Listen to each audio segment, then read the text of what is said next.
Good evening and welcome to the Melissa Cardinals Network. This is Trey Graham and Ross Graham joining you from Crandall, Texas, as your Melissa Cardinals go on the road to take on the Crandall Pirates in the district opener here in the 2023 football season. The Melissa Cardinals are 3-0 on the year. They are ranked number 1 in the state of Texas in Class 5A Division II football. Ross Graham joins me all season long here on the Melissa Cardinals Network. Ross Graham, welcome to Crandall, Texas. Welcome. It's going to be a great night of football. The weather's pretty nice. It's not been as hot. There's been some games where it's been smeltering heat. Is that the word? Sweltering heat. There's been some sweltering heat games. There's been a lot of wind in some games. There's been a lot of cold games. So right now this is actually pretty mild. It's a little bit hot, but it's pretty mild. So it's going to be a great night of football on this Friday night. Your Melissa Cardinals are on the road tonight here in Crandall, Texas, and we are glad you are joining us. We are partnering with our friends at Game On Sports, and it is always our pleasure to bring you Melissa Cardinals sports here in the 16th season of the Melissa Cardinals Network. Cardinals are, as we just said, 3-0 on the season, came off a big win last week. They are coming off a victory over Royce City, 39-7. A week ago in the final non-district game of the year. So the Cardinals defeated Argyle, China Spring, and Royce City in the 3 non-district games to finish undefeated in this portion of the schedule. And these are 3 talented teams. We've talked a lot with Coach Matt Nally on this broadcast and on our weekly Cardinal scoreboard show that Matt Nally does not believe in the cupcake theory of scheduling. He intentionally schedules tough non-district opponents. And Ross, you can go a little deeper with that thought. Why is that the strategy of Matt Nally? Coach Nally's belief, as you said, the cupcake theory. He also likes to call it Halloween. That's what he likes to call the preseason. He calls it a dress-up. So as a lot of people know, a lot of people may not know, the preseason for football in UIL, state of Texas, it does not matter for playoffs. It's simply practice. It's simply another preseason before the district starts to determine the scheduling and the playoffs, seeding. So the goal in Coach Nally's eyes for the preseason football, for the pre-district games, is to just grow as a team, to learn lessons, to find out the weaknesses of the team and to work on those, and then to find their strengths and to capitalize on them even further. So Coach Nally believes that if he was facing a relatively easier opponent, he wouldn't get as much benefit out of the games as if he was facing very tough opponents, such as we faced this year with Argyle, China Spring, and Royce City. We have a chance to see the Cardinals in action all season long, and in those non-district games, as Ross was just alluding to, it's a way for the coaches to work some new players into the lineup, to bring some players back from injury, to check out new offensive and defensive strategies, and really test yourself against quality opponents, because as Ross was just explaining, the district record is what determines your playoff appearance and your playoff seeding. There are 8 teams in our district, which is called 5A Division II. 4 of those 8 teams will make the playoffs. And so if you went 3-0 in non-district or 0-3, neither one would have had an impact on your district schedule. But the real season starts tonight. And as we've discussed with Coach Nally over the years, the Cardinals really think of it as 3 seasons: the non-district schedule, the district schedule, and the playoffs. And he uses phrases like climb the mountain, where you got to be heading in the upward trajectory as the season goes along, using a bunch of coaching lingo. You don't want to peak too soon, and you want to be peaking right around that week 10 mark at the end of the regular season. And that is the road your Cardinals are on right now, and we are so glad to be able to bring this broadcast to you from Pirate Stadium here in Crandall, Texas. The Pirate Band has made their way in. They are on the far side. We are on the visiting side tonight, and we are outside in the bleachers. So you're going to hear a lot of what we call ambient sound. You're going to get the scoreboard and the PA announcer and the band and the fans and all of those things here on the broadcast. And there's a lot of games going on, of course, all around the area in high school football tonight. There's college football tonight, lots of college football tomorrow.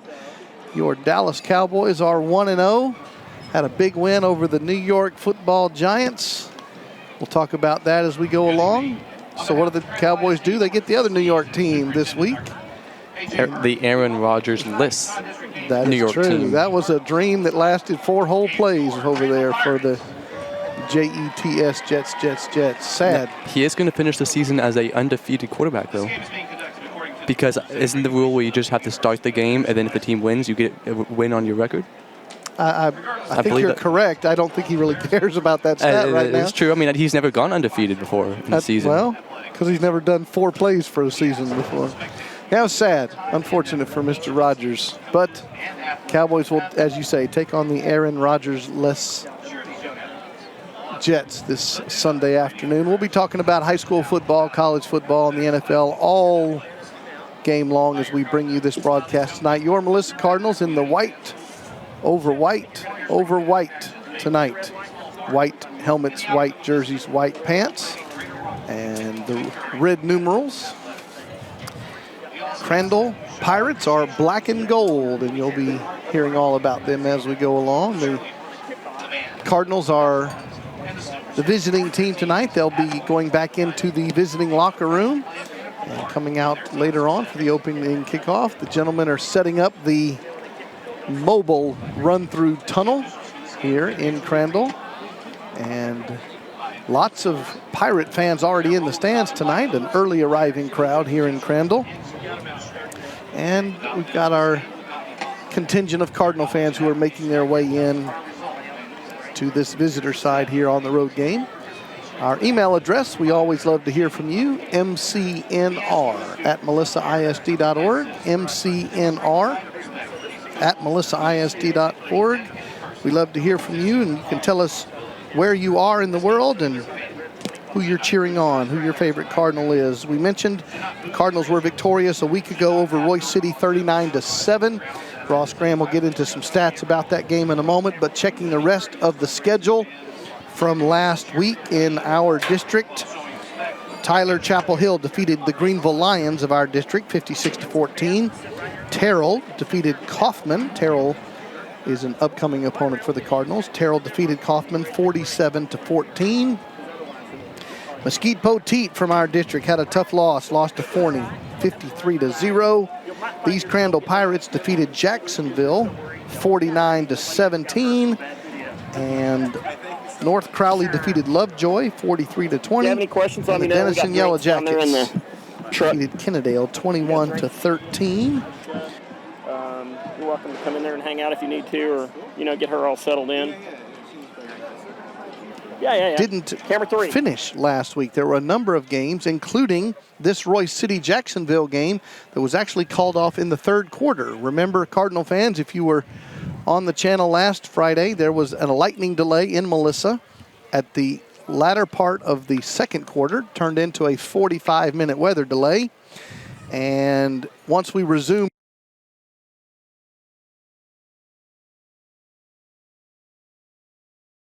the third quarter, and we were able to complete our game. However, other games around North Texas that had lightning delays, some chose not to resume action. And that was true here of the Crandall Pirates and Jacksonville. Crandall was victorious, but the game was called in the middle of the third quarter due to a lightning delay. Looking back to that big win, Royce City was dominated really by your Cardinals in that 39-7 victory. Ross, illustrate that domination with some of the stats. Absolutely. You and I have witnessed a lot of Melissa Cardinals games together. We've seen a lot of games coached by defensive coordinator Nate Hemsley, but I have to say there's not been many games with as defensive dominance for the Cardinals as last week. And what I mean by that is we had 3 keys going into last week. Firstly, we wanted to protect our new home at Coach Kennedy Stadium, which we did. We are still undefeated in that stadium. And then secondly, the Royce City Bulldogs had a very young, rather inexperienced quarterback, Mr. Oliver. And one of our keys, we wanted to dominate him, attack his inexperience, and the Cardinals definitely did so. He was 3 for 9 passing for 6 yards. For the game? For the game. 6 yards passing in the game. 48 minutes playing, 6 yards passing. So the DBs were very tight coverage. They did not let Mr. Oliver get any yards. But then secondly, on top of that, we also wanted the Cardinals to control the line of scrimmage. And you want to know another great way we know the Cardinals defense dominated? What's that? They had Royce City had more rush carries than they had rush yards. And the exact numbers were? 41 carries for 39 yards. They averaging less than a yard per carry. That's called dominating the run game. That's called dominating the run defense. And then on top of that, whenever we had our offensive and defensive players of the game, Coach Nally spoke about them in our whenever we were talking to him at the Cardinal Scoreboard show on Monday night at the Z-Plex. Our offensive player of the game was Lincoln Dunn. We asked Coach Nally about him. He was saying he's a great kid. He's a quiet kid. Another kid who leads by example. And then, so he's a very speedy guy. He had a great game for the offensive side for the Cardinals. And then on the defense, our player of the game was Gunnar Wilson. Coach Nally spoke how he was really excited he got the defensive player of the game. He's going to go be an Oklahoma State Cowboy. He got to watch him grow up since the 4th grade, so that was a really meaningful moment for Coach Nally to watch Gunnar Wilson get that defensive player of the game. And one thing, as we said, Coach Nally reiterated, he believes right now, even though the Cardinals' offense is flashy, they're fast, they'll score a lot of points, he said he thinks the defense is our heartbeat. That's what he called, that's the word he used, the heartbeat. He said the Cardinals' defense is the heartbeat of the team. As we saw in the Royce City game, we've seen the first 3 games, and I don't expect anything different this week as we face Crandall in the first game of our district. Cardinals are on the field right now, going through their pregame warm-ups. The Pirates are not on the field. And we're going to go over our keys to this game here in a few minutes as we get you ready for this. A few more season stats in that 3-game non-district schedule. Cardinals are averaging 50.5 points per game on offense. They're averaging 431 yards per game on offense. Trevor Ham in 3 games has thrown for 742 yards and 10 touchdowns.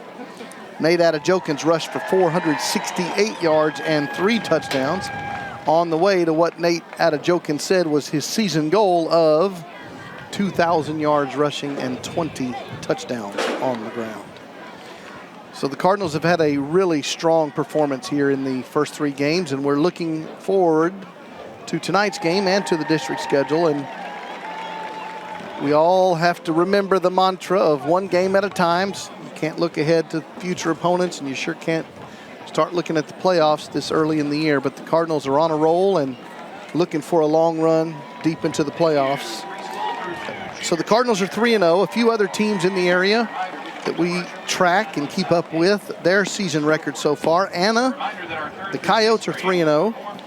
And the Orange people, the Salina Bobcats, are 3-0 so far this season. However, they face tonight. One of them is going to go home with a loss tonight because the purple people are playing the orange people in the tonight. Orange Palace. And so we'll see. Coyotes and the Bobcats tonight. We'll be tracking that score. South Oak Cliff, the 2-time defending state champion, the team that knocked the Cardinals out a season ago. They're 1-2 so far on the year. One of those losses was week 1 to Duncanville. So as Coach Nally would say, their coach as well would say they don't want the cupcake theory. So facing the best team in Texas, one of the best teams in all of America, it's a very tough opponent for South Oak Cliff, and I know they're thankful for it as well. Let's go a little deeper on that subject of scheduling. Sometimes the don't play the cupcakes is an intentional strategy by the coaching staff and the athletic department. And sometimes the no cupcake theory is unintentional because no one will play them. Nobody will play you. Those non-district games are scheduled between the 2 head coaches. The UIL sets your district games. The rest of the games, the 2 athletic directors or 2 head coaches have to agree with one another. There are 11 weeks in a regular season in UIL football, and you're allowed to play up to 10 games. You don't have to play that many. You're allowed to play up to 10 games during those 11 weeks. And so if you can't find somebody to agree to play you in those non-district games, you could end up with fewer than 10 games. Some teams will even choose to play 9 games if that means that they don't have to play a really tough opponent, as Coach Nally has said has happened to him. So the Cardinals are guaranteed 7 this year and last year, but he had to go out and find 3 opponents that would play him. And this is the 2nd year of a 2-year cycle. The way it works in the UIL is redistricting happens every 2 years. and the UIL will assign you your district opponents, and those games are guaranteed. And then as soon as that is announced, you start trying to negotiate your opponents for the non-district games. Who do you have that will play you? Who are you interested in competing against? Who has an opening in week 1 if you have an opening in week 1, etc. And those agreements are made, and it's almost always a 2-year agreement, home and home. And so if you can't get somebody to play you, your schedule suffers. And so we're talking about South Oak Cliff taking on Duncanville. I bet you both of those teams had trouble getting opponents, and so it's pretty natural that they would end up facing one another. And on top of that, some teams will commit to playing you and then pull out at the last second, putting them in more limbo. So there's definitely a headache when it comes to scheduling games for the coaches, for sure. So we just mentioned South Oak Cliff is 1-2 on the year. The Lovejoy Leopards in our district are 2-1 on the year, and so we'll be tracking them as we go along. In fact, in our district, currently, Terrell and Melissa finished the non-district seasons 3-0. Lovejoy, Crandall, tonight's opponent, and Denison are all 2-1. Greenville is 1-2. Mesquite, Poteet, and Princeton are 0-3 after the non-district schedule. So it's really great to be 3-0, but as we'll say again, it doesn't matter a lot in the playoffs. You could argue very logically that it sets you up to make a nice run in the district schedule, and so it matters at that point in time. And of course, it matters to the coaches and players and fans.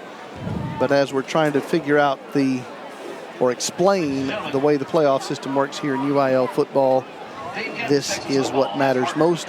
The district games starting tonight.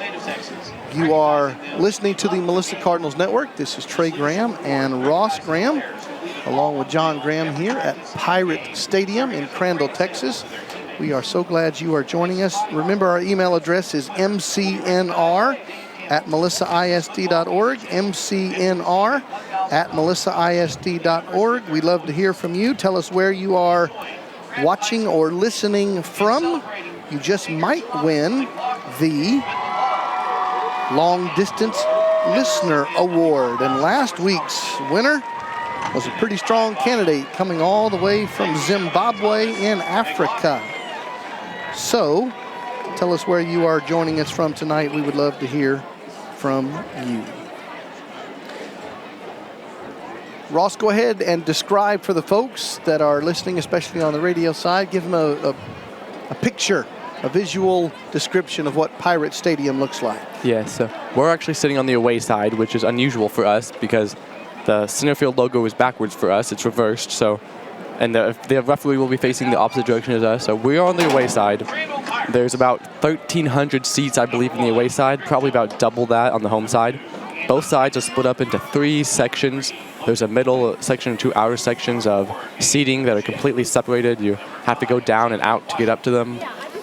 It's kind of like, I believe Aubrey Stadium looks like that, if people have been to Aubrey Stadium. The Pirates press box, it is air conditioning. I wasn't there, it is air conditioned. But it's about the one we're not in? The one that we're not in, yes. Okay. I wasn't there briefly. Okay. It's about the size of the old Melissa one, like we said. The difference between this one and China Spring is the China Spring roof is not fully accessible. Only a small portion of it is, so that's where their film cameras are. So it's a smaller roof proportion than ours, but overall, this is very similar to the China Spring game. Also, I believe as as Crandall is inflating their tunnel, it's going to be very close because I believe they might have the exact same design as us in the tunnel went through. It looks very similar in a lot of ways. So we'll see how that works out. But overall, this Crandall Stadium is a lot like Cardinal Stadium. Small town school looking. As we were driving up, it felt like a smaller, older town. A very strong community feel. There's a lot of Crandall fans already here. It's a really exciting thing to see. But overall, it's a very warm atmosphere, very community-full atmosphere, and I believe both bands will be on the end zone again, standing up. So it'll be a great Friday night feel, a very community feel, a very, very good night for football. The teams have left the field. They are in the locker room. The Crandall Pirates are setting up their run-through tunnel as we speak. We told you they are black and gold, and they've got a big C, gold C, at the center of the artificial surface with the black outline of the state of Texas. And the Crandall Pirates are the host tonight, and the Crandall Band is setting up in their end zone. They'll be performing tonight along with the Mighty Cardinal Band. Have we seen the arrival of the Mighty Cardinal Band yet? I have not seen the Mighty Cardinal Band yet. I have not. I think I've seen their trailers though. Actually, there's band members coming into the stadium as we speak. Yes, we're going to introduce the arrival of the Mighty Cardinal Band. The traffic wasn't easy, and we left early today, so I'm sure the band had some joyful traveling with those big trucks making their way on the drive. So the Crandall Band is set up in the south end zone, and they are getting ready to perform tonight. Cardinal fans are making their way in. As we said, we are set up outside today in the bleachers on the visitor side here at Pirate Stadium.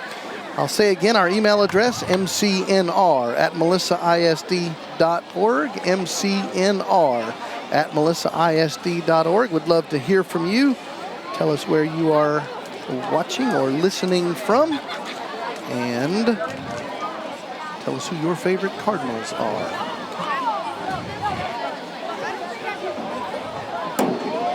The district schedule for all of our district gets underway tonight. Remember, there are 8 teams in our district, so there will be 4 games tonight, and we'll be tracking the scores of all of those as we go along. Mesquite Poteet plays at Princeton. Lovejoy at Terrell. Greenville at Denison. Those are the other 3 games tonight. Mesquite Poteet at Princeton, Lovejoy and Terrell. Greenville at Denison. We'll be tracking those scores as we start filling out our district brackets.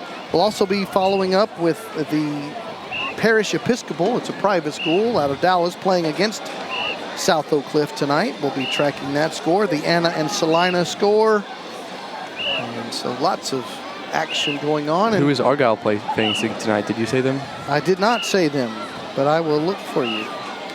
The America's team, Army Black Knights, are in action. In fact, they're in action right now in the great state of Texas.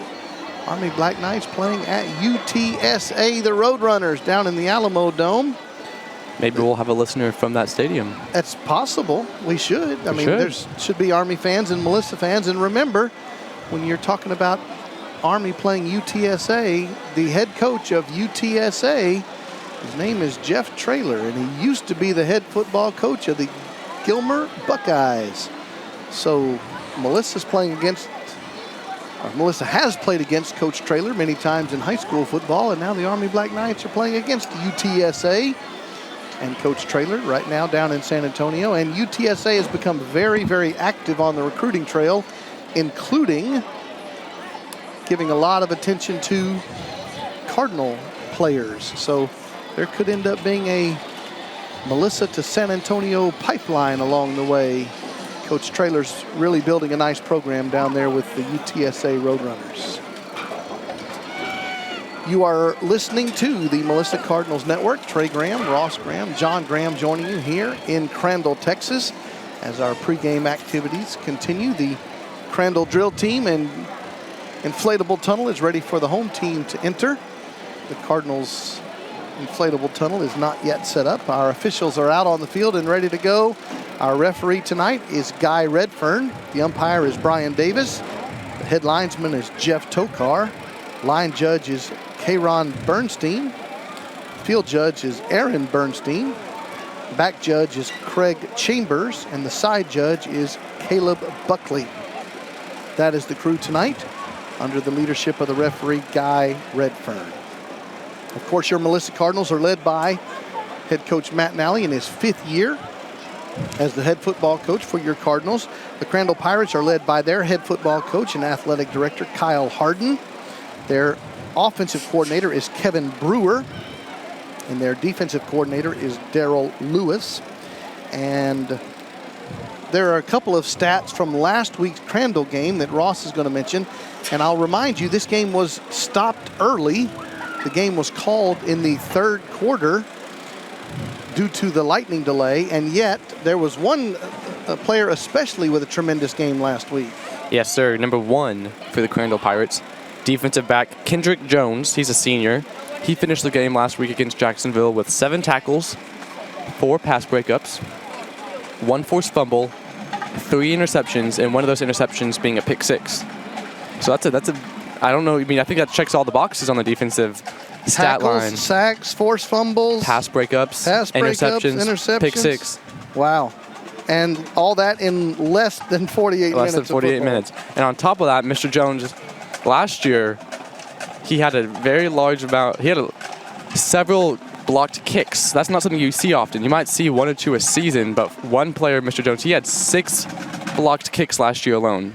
One player, the Crandall Pirates, he had 6 blocked kicks duration of last season. That's a special teams focus for the Cardinals. Will have to be tonight. You asked about the Argyle Eagles. They're playing Montgomery Bears tonight at Bear Stadium. Welcome to the Melissa Cardinals Network. This is Trey Graham, Ross Graham, and John Graham joining you from Crandall, Texas, as your Melissa Cardinals are about to get underway in the district schedule tonight. We've been walking you through our pregame show. We're so glad to have you here tonight, joining us both on the Mixler radio app and through our video stream with our friends at Game On Sports. We know there have been some internet issues all the way around, and we're working through all of those things, but we are so glad you are joining us tonight here in Crandall, Texas, as the 3-0 Cardinals take on the 2-1 Pirates. You see the Crandall Pirate High School band there on the field, artificial surface here at Pirate Stadium. The run-through tunnels are ready to go for both teams. The cheerleaders and drill teams are set up for their entrances, and the teams will be coming out of the locker room for the opening kickoff in just a few moments. One more note on that Anna and Salina game. This is something you couldn't have said very many times in the history of those two programs who've been playing football together for like 75 years. Can I guess what it is? Yep. Anna's ranked higher? That's one good one. That's not where I was going. Okay. How about the Coyotes are on a 2-game winning streak against the Bobcats? I wonder if that's ever happened in 75 I would bet years. you Gatorade it had not happened before last season. In the regular season, Anna defeated Salina, and then they had a rematch in the playoffs. And the Coyotes, on the way to their 13-1 season, the best season in Anna Coyote football history, Anna defeated Salina again in the playoffs. So Anna's on a 2-game win streak against the Orange people, and we'll see what happens with that tonight. You are joining us here at Pirate Stadium. About 12 minutes to go until the opening kickoff, and we are so glad you are joining us. Remember, our email address is mcnr@melissaisd.org, mcnr@melissaisd.org. Love to hear from you. Trey Graham, Ross Graham, and John Graham joining you. We are sitting on the visitor side in the bleachers here in Crandall, Texas, so you're going to hear the sights and sounds of the PA system. And there's the mighty Cardinal Band making their way in just to the south of us in the next seating section. And you're going to get all of the action tonight for your Cardinals, because we are not in the press box tonight. There is no room in the inn. So we are sitting here at the top level of the visitor stands, and we are so glad you are spending your Friday evening with us. I'll tell you again that email address, mcnr@melissaisd.org, mcnr@melissaisd.org. Would love to hear from you.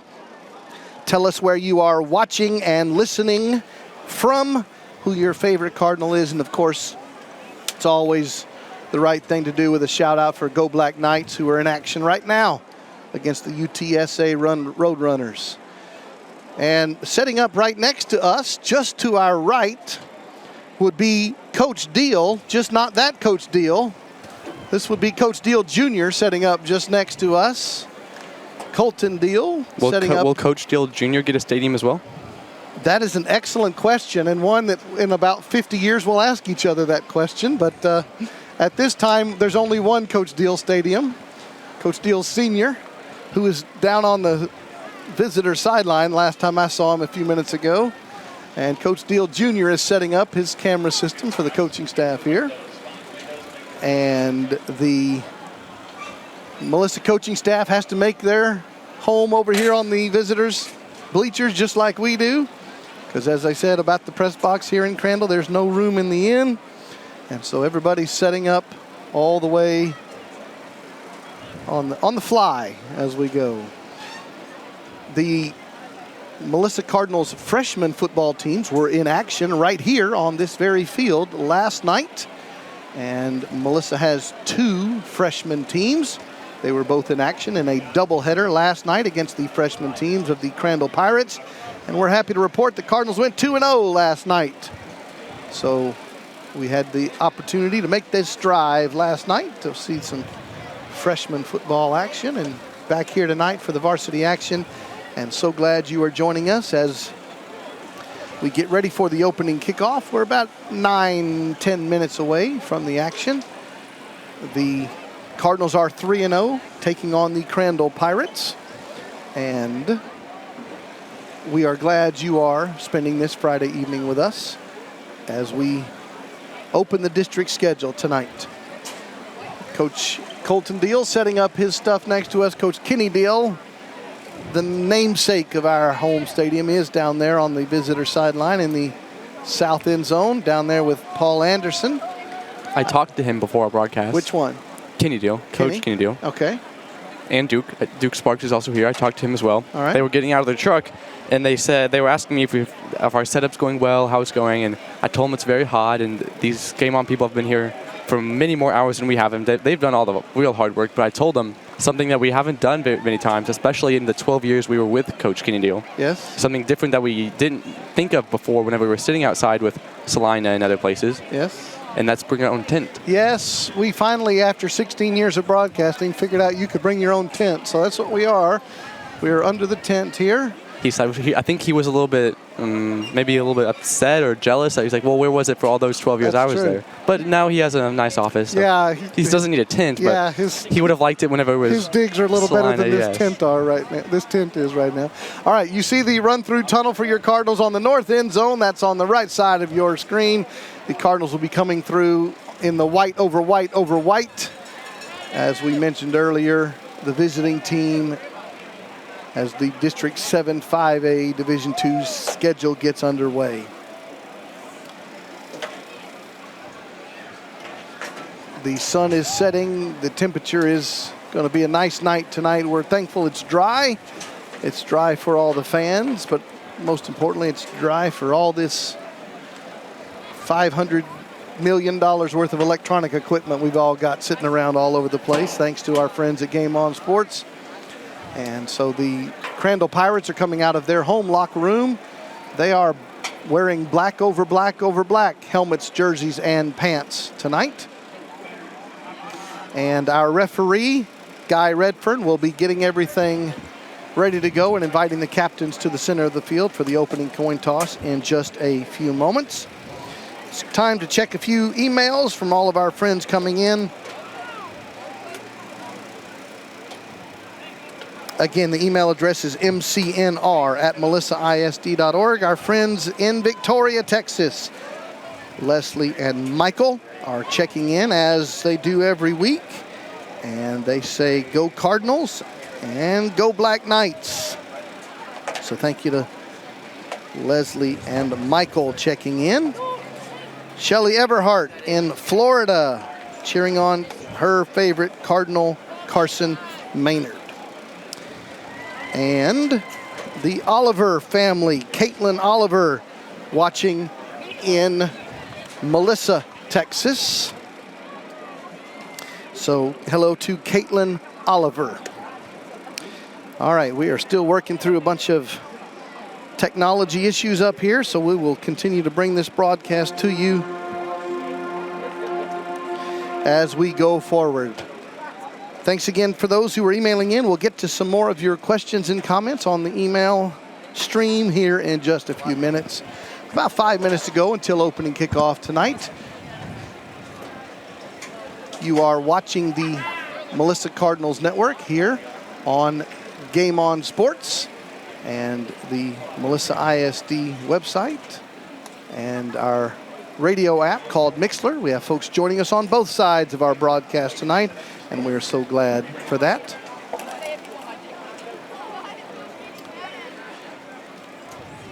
The Cardinals are sending their captains out on the field right now. For your Cardinals, the captains tonight, that will be Gunnar Wilson, senior number 7. Owen Hollenbeck, junior number 78. Trevor Ham, senior number 5. And Nigel Smith, senior number 2. And Nigel Smith had a big night a week ago when he announced his commitment to go play Boomer Sooner, to go out to the University of Oklahoma to play football next season. So congratulations to Nigel and the Smith family. The Cardinal fans are making their way out to the center of the field. For the Pirates, number 12, Josh Smith. Number 13, Treston Cifuentes. Number 24, Andre Moreland. And number 25, Jacob Navarro. Those are the captains for the home team tonight. Having a chat at this moment with Guy Redfern, our referee. And the teams are shaking their hands as the Cardinals team enters the field through their run-through tunnel. And the Fred Lewis sign leading the way. It's time to go to work. And you can hear the mighty Cardinal band next to us. I told you you're going to hit the lots of outside sound tonight because we are outside in the bleachers about 20 feet away from the mighty Cardinal band. The referees are having their discussion in the coin toss. And Mr. Redfern tells us that the Cardinals have won the coin toss, chosen to defer until the second half. So the choice will be with the Crandall Pirates here in the first half. And with their choice, the Crandall Pirates have chosen to receive the football. They will be going left to right on your radio dial. They'll be defending the south end zone. And so the Cardinals will have the choice in the second half, having deferred until that time. It is almost time for the national anthem here in the stadium. You are joining us on the Melissa Cardinals Network from Pirate Stadium in Crandall, Texas. The Cardinals are on the home sideline, and the Crandall captains have made their way back to the north end zone so that the Crandall Pirate team can make their entrance onto the field. And then it will be the time for our national anthem. And there's the home team entering the field as we speak.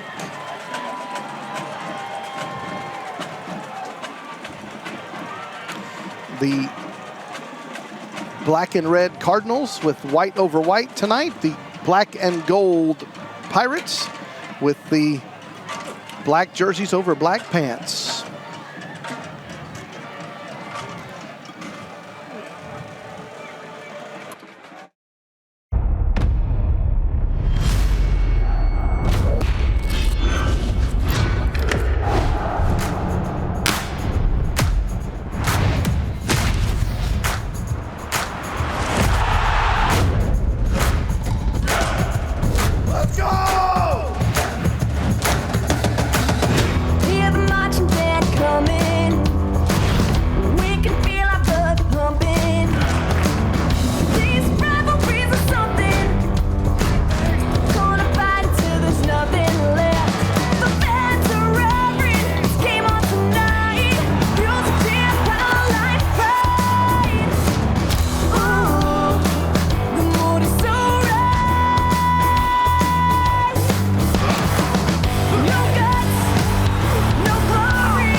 Scores in for the touchdown. He's all the way out to midfield.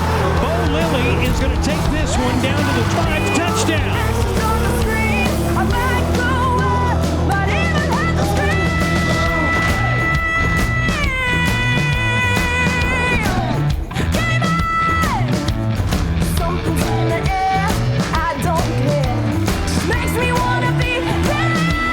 Long this time to Herring in the end zone. He got it. Touchdown. My goodness, what?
Welcome to Melissa Cardinals football. You are joining us in Crandall, Texas, as your Melissa Cardinals go on the road to take on the Crandall Pirates. We've had a wonderful pregame show, and we're glad to bring you the opening kickoff tonight as your undefeated Cardinals are taking on the home team, Crandall Pirates, tonight as the district schedule gets underway. Well done by the Crandall High School band in the performance of the national anthem, and now it's time for football. This is Trey Graham, Ross Graham, and John Graham joining you from the visitor bleachers here in Crandall, Texas, because there's no room in the inn. And we are under the tent and in the elements, and you're going to hear the wind and the band and the fans and the cowbells and everything as you go forward with us tonight. But we are so glad you are joining us. Ross Graham, set the scene. We're getting ready for football. Yes, it's a great night. The weather's very nice. It's no wind at all. The flags on the goalposts are not moving at all. It's a calm night. The temperature's very nice. It's not cold. It's not hot. It's a great night for football. Crandall's going to come out here. They're going to play hard. They're going to be fast. It's going to be physical. But the Cardinals should match up against all of the Crandall attacks that they have, and the Cardinals should take care of this win easily. Well, there's your pregame prediction by Ross Graham. The Cardinals won the opening coin toss. They chose to defer till the second half, so the Cardinals will kick the football off. And putting the ball on the tee for the Cardinals is their kicker, number 80, junior Nicholas Hernandez. And the Cardinals are defending the north end zone. They're going to go right to left on your radio dial, and the Crandall Pirates are going to get the football first. And they send their kickoff return unit onto the field for Coach Kyle Harden and the home team Pirates. Hernandez has the ball. It's going to be kicked deep, and it's going to be kicked into the end zone. No return. It'll come out to the 25-yard line for a touchback. And Coach Nate Hemsley sends out his 3-4 defensive alignment. And the starters tonight for the Cardinals are? At the defensive line, it's going to be Nigel Smith, Hayden Solomon, and DK Abrams. The linebackers will be Micah Finan, Grayson Donahoe, Miles O'Neill, and Gunnar Wilson. And then the defensive backs will be Rocky Dunn, Jake Patusik, Christian Turner, and Jared Patusik. Coach Nate Hemsley sends his defense out with those starters, and Crandall will take over starting at their own 25-yard line. After the touchback, their offense is going to be run by number 4, junior quarterback Gage Wickersham, who's going to throw it left on his first attempt, and it's going to be in and out of the hands of his intended receiver, Will Banks. Incomplete pass, going to bring up 2nd down and 10, just underway. 12 minutes of action every quarter here in Texas high school football. No score. Your Cardinals on defense, and it's 2nd down 10 Pirates. Trips left from their own 25-yard line.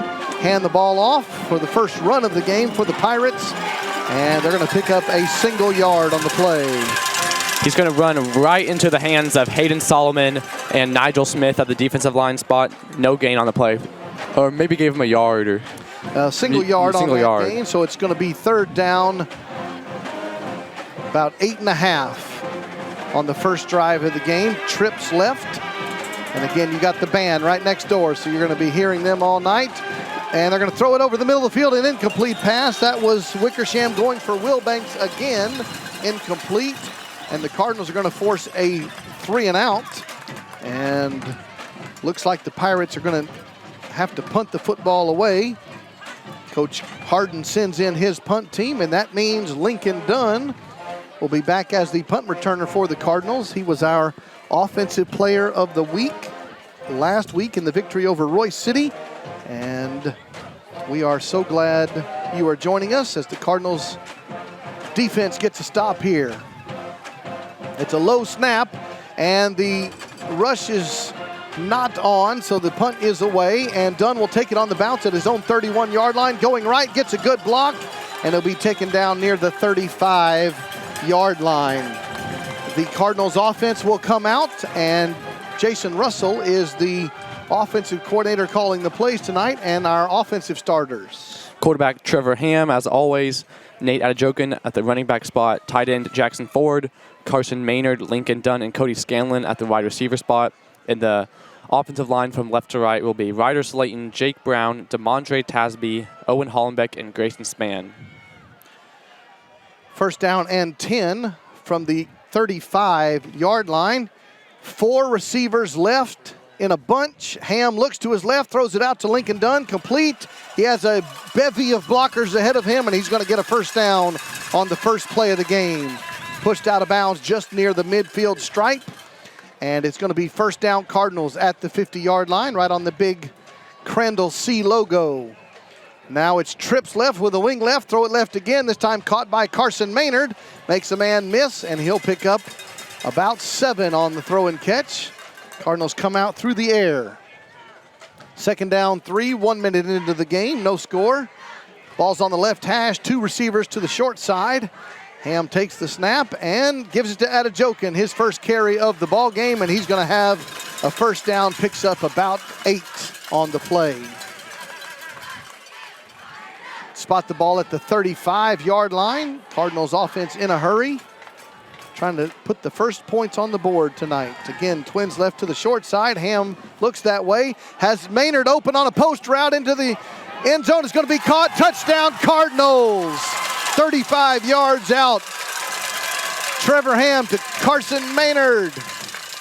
And touchdown Cardinals. And the man who just caught the touchdown will now become your holder for the PAT attempt out of the swinging gate play. Cardinals will set up for the PAT.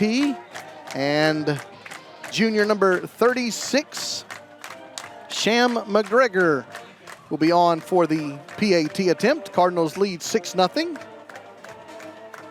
Snap is back, the kick is up, and it is good. A minute and a half into the game, Cardinals take the first drive, go 65 yards, and it was a touchdown pass from Ham to Maynard. And touchdown Cardinals, they lead 7-0. And that extra point is brought to us by Hollis Creek Texas-style barbecue, as always. There's the replay. Nice throw and catch from Ham to Maynard. And you get to see it one more time. We do want to thank a lot of our great sponsors tonight. And discover the difference that comes from a financial partner committed to building better tomorrows. Management. I'm Scott Birmingham, Senior Vice President with Baird Private Wealth. As a provider of trusted financial services for the past 28 years, I'm committed to making the future brighter for my clients and for our community. That's why I support local organizations like the Melissa Booster Club and the Melissa Cardinals, because I care about Melissa. Discover the Baird Difference at BairdDifference.com. Thank you to all of our great sponsors. We'll be bringing them to you throughout the game. With a 7-0 lead, the Cardinals will kick off for the second time tonight. And Hernandez, the kicker, will put the ball on the tee again at his own 40-yard line. Cardinals forced a 3-and-out last time on defense. And let's see what happens here. Another deep kick. This will be taken by the Pirates at the 5-yard line. Come up the right hash at the 15, turns the corner at the 20, hurdles a man, and will be taken down just short of the 30-yard line. First down Pirates on their second drive of the game. That was Kaysen Ray, their talented running back, who was the kickoff returner. Lots more emails coming in. mcnr@melissaisd.org. mcnr@melissaisd.org. And we'll get to those as we go along. Second drive of the night for the Pirates. They're down 7-0. They've got 1st and 10 at their own 29-yard line. 2 receivers left, 1 right for Wickersham in the shotgun. And he's going to hand the ball off to Anderson going left. And he's able to turn the corner, and he's going to have a nice gain and a first down for the Pirates out to the 46-yard line. Gain of 17 on that run. Cardinals lost contain, and nice first down for the Pirates. Tackled by Landon Brando at the safety spot there. Hand the ball off on 1st and 10. And the ball's on the ground. The Cardinals jump on it, and the officials need to make a call. And the Cardinals think they have it, and now our referee tells us Cardinals football. Cardinals forced a 3-and-out on their first drive, and they forced a fumble on the second drive, and Melissa will take over in great field position on offense in plus territory at the 48-yard line. That replay is brought to us by LaCour Family Foundation. As we'll see in this first quarter, the LaCour Family Foundation, a great sponsor of the Melissa Cardinals. And now the Cardinals get a chance to take over already in Crandall, the Crandall side of the 50. Spot the ball at the 48. Second drive of the game for your Cardinals offense. 2 receivers left, a wing back right and a split end to the right. Shotgun and fake it to Adejokin. Ham straight drop back, has a lot of time. Now he's going to roll to his left and throw it to his intended receiver. That was Scanlon, who could not bring it in. Incomplete pass brings up 2nd down and 10. Nice footwork by Ham. Nice throw, just couldn't quite bring it in. Jacob Nye has now come in to play wide receiver as well. 9:52 to go in the first quarter. Cardinals lead 7-0. Trips left with a bunch formation. And they're going to throw it out to Maynard, who has a touchdown catch. He makes this catch, and he'll take it for about 9. And they're going to give him a first down. They are going to give him the nice spot. They're going to give him a 10-yard gain and a first down at the 38. Here's a quick replay. Throw it out there to the left flats to Maynard. And a good downfield block by Lincoln Dunn. First down, Cardinals. Give it to Adejokin on this play. He makes a man miss, and he's going to take it to the 31-yard line. Pickup of 7 for Adejokin, who came into tonight's game with 468 yards rushing in 3 games. Here's a 2nd down and 3. Ham has time, looks right, throws right. And it's going to be an intended pass for Nye, incomplete. Ball was a bit wide there. It brings up 3rd down and 3.5 to go for your Cardinals. Cody Scanlon's going to come back in the game at the wide receiver. Cardinals no huddle. 2 receivers left, 1 right. 3rd down. Ham's going to give it to Adejokin over the right side, and he is going to be short of the sticks. It's 4th and 2 coming up for your Cardinals. And here comes the jumbo package. Field goal from here would be about 46, 47 yards. Coach Nally says on 4th down and a 1.5 yards, we're going for the offense. They're going to set up in a sort of a huddle, the straight line huddle. Watch what's going to happen. They're going to break and sprint to the line and snap the football. Here you go. Ready? Hand the ball off to Peanut, DK Abram, who falls forward. And that was a good push by the Crandall defensive line. And Crandall stops the Cardinals. They are unsuccessful on that 4th down conversion attempt. The ball goes over on downs. So Crandall is not damaged by their turnover with the lost fumble, because they force a turnover on downs. And Crandall offense will take over, trailing by 7 points. 8.5 minutes to go first quarter. Crandall down by 7. Quarterback Wickersham leads the offense onto the field. Shotgun. Fake the handoff, throw it out to the right side to Will Banks, his favorite receiver, and he's going to have a first down at the 40-yard line. You will see a twins to one side for Crandall and a split end to the other side all night long. That's what they do again here, and they run this football right into the arms of Nigel Smith, and then they push the pile, and they're going to give him about 3 yards of forward progress. Hayden Solomon also in that tackle at the nose guard position. We'll give him 2 officially at the 42.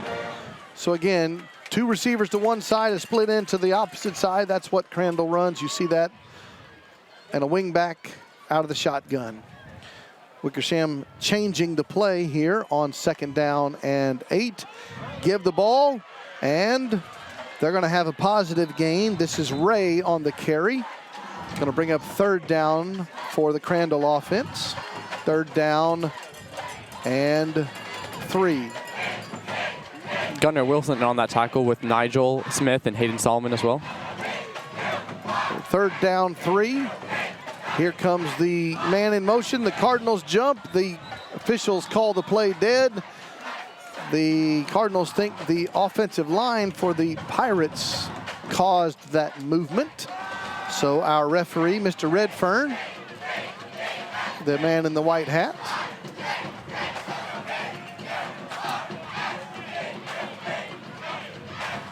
there he is having a chat. And remember, he faces the home side. That's away from us. So he's going to say dead ball foul. Legal procedure against the Pirates, which will back them up from 3rd and 3 to 3rd and 8. And Cardinal band is pretty active next to us, as you can hear. Here comes 3rd down and 8 after the penalty. And Wickersham looks to the far sideline, the home sideline, to Coach Harden for the play call. We spoke a lot about what the Cardinals improved on the past 3 weeks. A lot of that's been penalties. Last week they only had 4 penalties, a significant improvement over the first 2 weeks. That is correct. Here's a 3rd and 8 play. Fake the handoff, throw it left side, have a man open. It's going to be caught, and tough run, and going to be a first down for the Pirates. Christian Turner on that coverage, as well as Rocky Dunn. Actually, you're going to spot it, yes, indeed, at the Cardinal 48 now for a new set of downs for the Pirates. Crandall quickly to the line of scrimmage. Fake the handoff. Wickersham's going to throw it deep down the left sideline, has a man with a step, drops it in the bucket, and the ball comes out. Nice throw. Receiver couldn't bring it in. That was a nice attempt for the Pirates. That was intended for Josh Smith, one of their captains, receiver number 12. It was a good throw. Couldn't quite bring it in. Incomplete pass makes it 2nd down and 10. Josh Smith is 6'5", so he's a very tall receiver, very quick. He's going to go play at the University of Tulsa next year. So he's a 3-star receiver for the Crandall Pirates. You'll see a lot of tonight. 2nd down, 10. Throw it out to the left side. It's going to be caught, and getting a step and catch is Logan Wilbanks, who has another Pirate first down. So the Pirates have their best offensive drive of the night as we approach the halfway mark of the first quarter. Cardinals lead by 7. Pirates trying to tie it up, hand the ball off, going left. That is Anderson on the carry. And it's going to bring up 2nd down for the Pirates. That's going to be Jacob Wasserman and Gunnar Wilson on that tackle. About 5 on that carry. Spot the ball at the 30 of the Cardinals. And they're going to throw it out to the right side. It's going to be complete, and it's going to be another first down for the Pirates. That was Will Banks on the catch. Jared Petusik on the tackle for the Cardinals at the corner, the near side corner spot to us. Spotted at the Melissa 20-yard line. And we're going to have a Cardinal defensive timeout, which allows us to thank another one of our great sponsors. Looking for a beautiful RV park getaway? Hidden Grove RV Resort, located in Honey Grove, Texas, just off Highway 82 between Bonham and Paris, and minutes from the new Bodark Lake, offers fishing, camping, and boating in the middle of a pristine Texas countryside. All of our RV sites offer full hookups with 20, 30, 50 amps and concrete pads with your choice of back-in or pull-through sites. With our amenities, you will not need to go anywhere else. We can refill or exchange your propane tanks. Our convenient stores provides for your necessities with plenty of snacks and ice cream to treat yourself and your family. After exploring our hiking trails, you can relax by our resort-style pool or get some work done with our Wi-Fi. We also offer a laundry room, restrooms, and showers. Check us out at hiddengroveresort.com or follow us on Facebook and Instagram. Go Cardinals! Thank you to all of our great sponsors. We come back after the timeout. It is going to be first down and 10 Pirates at the Cardinal 20-yard line. Coach Nally called a defensive timeout to reset everybody. Here comes the Pirates. And on that first down play, they're going to hand the ball off and go for about 1 yard gain. And the carry there by Kason Ray. And Micah Finan was the first Cardinal there to make contact on Ray. Second down 9 coming up quickly to the line of scrimmage.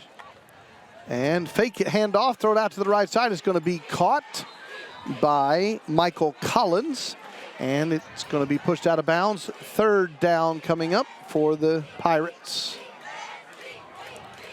Third and about 5 yards to go from the 15-yard line. They are in field goal position here. And they're going to attempt to throw the ball out into the left flats. It's going to be caught. And that was a nice open field tackle by Rocky Dunn. And he's going to stop them just short of the sticks. Nope, they're going to give him a first down. First down Pirates. He just got to the 10-yard line. And it will be first and goal from the 10 for the Pirates. Halfway through this first quarter, fake the handoff, throw it into the end zone over the head of everybody. Incomplete pass. That was intended for the big receiver Smith. Again, incomplete. And coverage there by Christian Turner of the Cardinals. That was a great job by Turner. He's going to have a challenge tonight. He's probably 4 or 5 inches shorter than Smith, so he's going to have his work cut out for him, but he's a very good defensive back, so I have no doubt he'll be able to play excellent coverage tonight. Here comes a second down and goal from the 10. Running the ball are the Pirates, and they go nowhere on the play. Right into the hands of Nigel Smith on that play, as well as Miles O'Neal. Miles O'Neal got the start tonight on the Nate Hemsley defense. Field goal from here would be around 27 yards. Very, very little wind to speak of. Let's see what the Cardinals can do on defense. Third and goal Pirates from the 10-yard line. They're going to pump fake. They're going to throw another one. Fade into the end zone. It's going to be caught. And touchdown Pirates. They get on the scoreboard. Nice throw, nice catch there by Logan Wilbanks, number 3 for the Pirates. And our score is 7-6. And Pirates set up in a very, very wide swinging gate, and then they're going to come out in a regular PAT formation. Wickersham, the quarterback, is the holder. With 4:56 to go in the first quarter. Here comes the PAT attempt. It is up and good. And our score is 7-7. Cardinals have a touchdown pass from Ham to Maynard, and now the Pirates have a touchdown pass from Wickersham to Wilbanks. We're going to go ahead and thank another one of our great sponsors here on the Melissa Cardinals Network. Redden Concrete is a longtime proud supporter of Melissa ISD. Located right here in Melissa, Texas, Redden Concrete can service any of your commercial concrete needs. Serving DFW since 2012. Call us today for all of your commercial concrete needs, 972-547-6100, or visit our website at www.reddenconcrete.com. That's 972-547-6100. Let's go Cardinals. Checking scores around the area. Anna leads Salina 7-0. late first quarter in Salina. Greenville and Denison tied 14 all, middle of the first quarter. Lovejoy 7, Terrell 0, late first quarter. Poteet and Princeton tied at 7, middle of the first quarter. We are tied at 7, middle of the first quarter, as the Crandall Pirates have a touchdown, and now they will kick the ball off. And this kick will be taken short by the Cardinals, straight up the left hash. They're going to get great field position near the 40-yard line. On the return for the Cardinals was Connor Betts. Ryan Williams is the place kicker for the Pirates. He made that PAT, and then they chose to kick off short. Betts gave him good field position, and the Cardinals will come out on offense. For the third time tonight, they have a touchdown and a failed fourth down attempt on their 2 drives. Trevor Ham has thrown for 742 yards and 10 touchdowns coming in to tonight's game. Jackson Ford goes in motion. They throw it out left to Carson Maynard. Jackson Ford with a downfield block. And it's going to be a gain of 8, second down 2 coming up on the Cardinal 49-yard line, 2nd and 2. And Ham throws it out, caught by Lincoln Dunn, who's going to have a first down into plus territory at the 44-yard line. And the Cardinals have, most of their attack has been through the air tonight. And as soon as I say that, they hand the ball to Nate Adejokin, who will pick up 6 yards on the carry. The strength of this Crandall Pirates defense is in their defensive line, as we saw earlier in the game whenever DK was stopped on that 4th down conversion. So for the Cardinals to be successful on offense tonight, they're going to have to overcome the Crandall Pirates' strong defensive line. Quickly on 2nd down and 5, throw it out to Lincoln Dunn, who makes a man miss, and he'll be pushed out of bounds just short of the sticks. But the officials are going to have a chat here. And that's Mr. Guy Redfern, our official, is going to have a chat with the line judge. That guy. Yeah, our referee's first name is Guy. That guy. Yeah, just holding against the Cardinals will wipe off that penalty. So referee Redfern, whose first name is Guy, that's why Ross called him that guy, says holding against the Cardinals, back him up, and we're going to have 2nd down and 13 coming up. Jacob Nye is going to be at the receiver spot on the trips right for the Cardinals with Lincoln and Carson. Snap is back to Ham. He's going to drop it off for a screen pass, but it's incomplete. Intended for Nate Adejokin, but it was over his head. There was some pressure on Ham. Basically had to throw it away, and the Cardinals now have a 3rd and long. We're going to have the same formation again. Jackson Field split left. Trips right, 3rd down, and Ham looks to his right, throws a crossing route intended for Maynard, incomplete pass. 4th down, and the Cardinals are going to have to send in their punt game. The Crandall Pirates defense is not one to be taken lightly. They're a very talented team. They finished 3rd in the district last year with their only district losses to the Cardinals and to the Lovejoy Leopards. So they're a very good team. They will pose a good challenge, especially on the defensive side for the Cardinals. So the Cardinals will have to stay poised and stay true to their game to score points against this Pirates defense. The punt from DK Abrams, known as Peanut, will take a good Cardinal bounce and will be downed at the 11-yard line. So the Pirates will have the football in a tie game with a long field ahead of them. You are listening to and watching the Melissa Cardinals Network. This is Trey Graham and Ross Graham and John Graham on the Melissa Cardinals Network.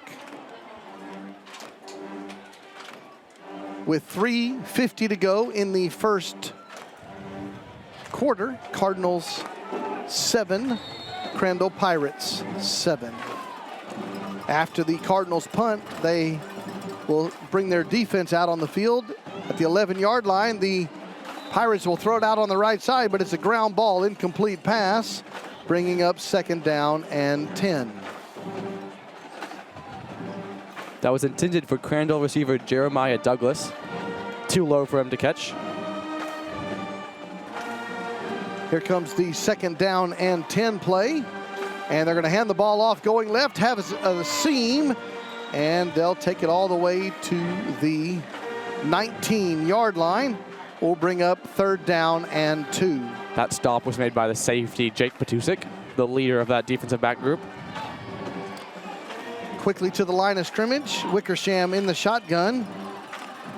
And the Cardinals are going to show blitz. They throw it. There's a flag down. They throw it deep. It's going to be an incomplete pass. And we'll wait for the officials to sort out the yellow hanky.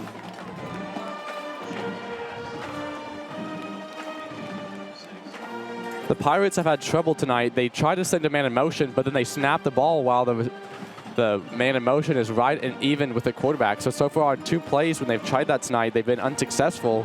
It's a formation you don't see very often, especially in high school football, but it's been a challenge for both sides of the ball trying to sort that out.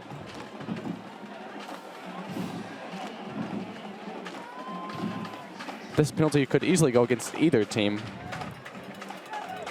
All right, our referee, Mr. Redfern, is going to tell us it is offsides against the Cardinals defense. And on 3rd down and short, the 5-yard penalty will give the Pirates a 1st down, and they'll spot it at their 24-yard line. 3:18 to go in a tie 1st quarter. Snap the ball back. They're going to throw the football. Pressure's coming. They throw it into traffic. It's going to be completed for a 1st down. And the ball, Coach Nally is in the middle of the field saying that ball hit the turf. Ross Graham's also saying it hit the turf. And our replay says it hit the turf. However, there's no replay in high school football, so they're going to count that as a completed pass. And then on that 1st down run, they will gain about 4 yards on the carry. There is a flag on the play now. Ladies and gentlemen, you saw it at home. Our replay showed that at the last moment, the Cardinals D stripped the football, and that was an incomplete pass, but officials didn't see it. And on this penalty, we're going to have an unsportsmanlike conduct penalty called against the Cardinals. So that will be a 15-yard personal foul penalty and an automatic 1st down for the Pirates, who are now putting together a good drive due in large part to the penalty flags against the Cardinals D. That is the thing about UIL football. There are no instant replays except for the state championship game, so some calls will go missed, but that's just the nature of the game. But of course, they're doing the best that they could possibly do, as we would be in their position as well. 1st down, 10, Pirates at the 45. They're going to pump fake and throw the football deep down the left sideline into double coverage, incomplete pass, and over the head of everybody. He's going to bring up 2nd down and 10. That was another great coverage by Christian Turner on the elite receiver Josh Smith. That was very clean coverage, and the ball is just too high for Smith to take in. It'll be 2nd down and 10. And Jason Ananobi has checked into the outside linebacker spot, and Jacob Wasserman and Alex Ruiz are at D-line right now. 2nd down, 10. The Pirates run the football, going right, able to turn the corner, breaking away, going to have a 1st down and more. Nice run there for the Pirates by Andrew Anderson. He's going to get a new set of downs for Crandall. They are looking for their 1st lead of the night. Ball will be spotted at the Cardinal 29 for a 1st down and 10. They're going to pump fake, throw it out over the head of everybody, incomplete pass. 2nd down, 10 coming up. Big hit there by Gunnar Wilson. Logan Diamore, defensive lineman number 94, checks into the game. Coach Matt Nally, let's call him demonstrative right now on this defensive drive. Here's a 2nd down, 10 play. 2 receivers left, 1 right. They're going to run the football right and run into the arms of Jacob Wasserman. As well as Micah Finan on that play. 3rd down, 7 coming up for the Cardinals D. This is a big 3rd down for the Cardinals. You don't want the Pirates to go up 7 points. Again, 2 receivers to one side. They send a motion man, and there's a flag on the play. They throw it deep into the right side, incomplete pass. And as Ross said before, when they send a motion man, it causes their own offensive line to jump, is what it appears from us, thanks to the LaCour Family Foundation. We'll see now. We did jump on that play. Yeah, that was looks like the defense made the move there. And so we've had a lot of yellow hankies here in the first quarter. But that odd motion where he kind of just stops right in front of the center, it's throwing everybody off on both sides of the ball.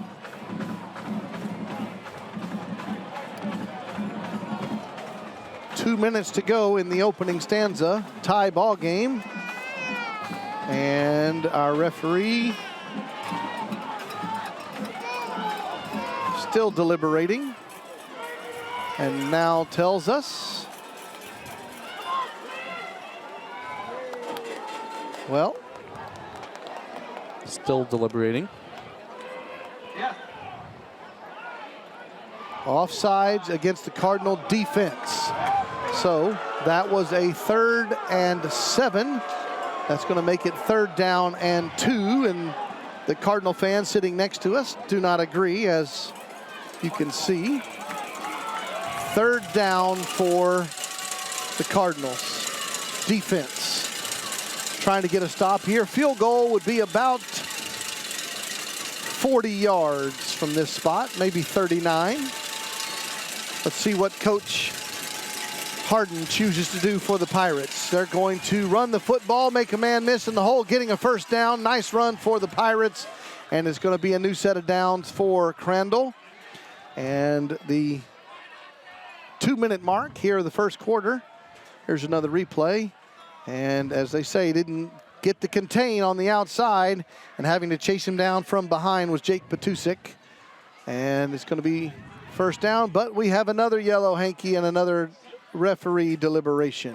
This one should be coming back against the Pirates. This will likely be a hold against the Pirates as they were trying to get contain on that, or trying to break contain on that right side of.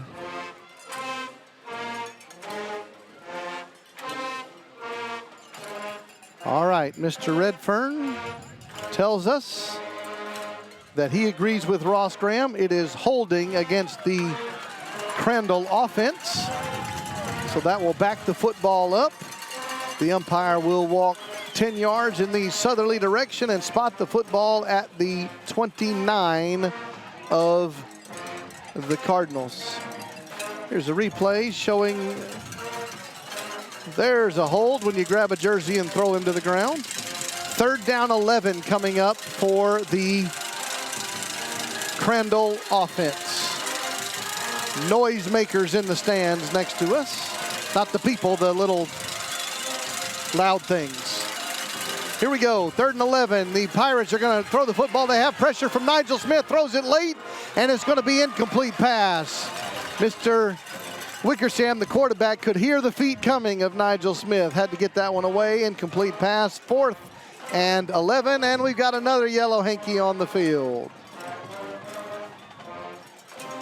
We're not going to get through this game very quickly if we have a flag on every single play. So let's see what this one's going to be about. The Pirates initially sent out their kicker on that play, so it looks like we were going to get a field goal after that incomplete pass, but we'll see what happens now after the penalty.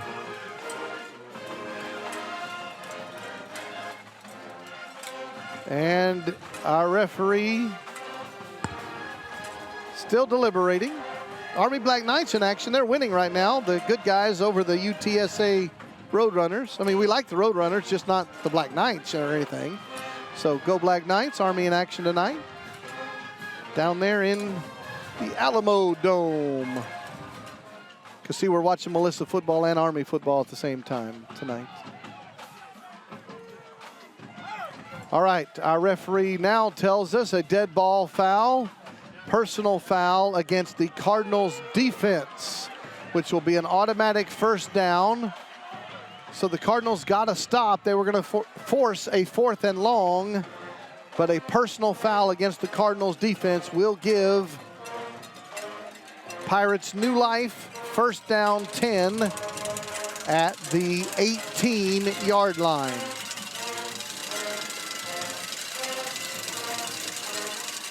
Cardinals D trying to keep this a tie game. Wickersham runs the football going right, and that is Anderson on the carry.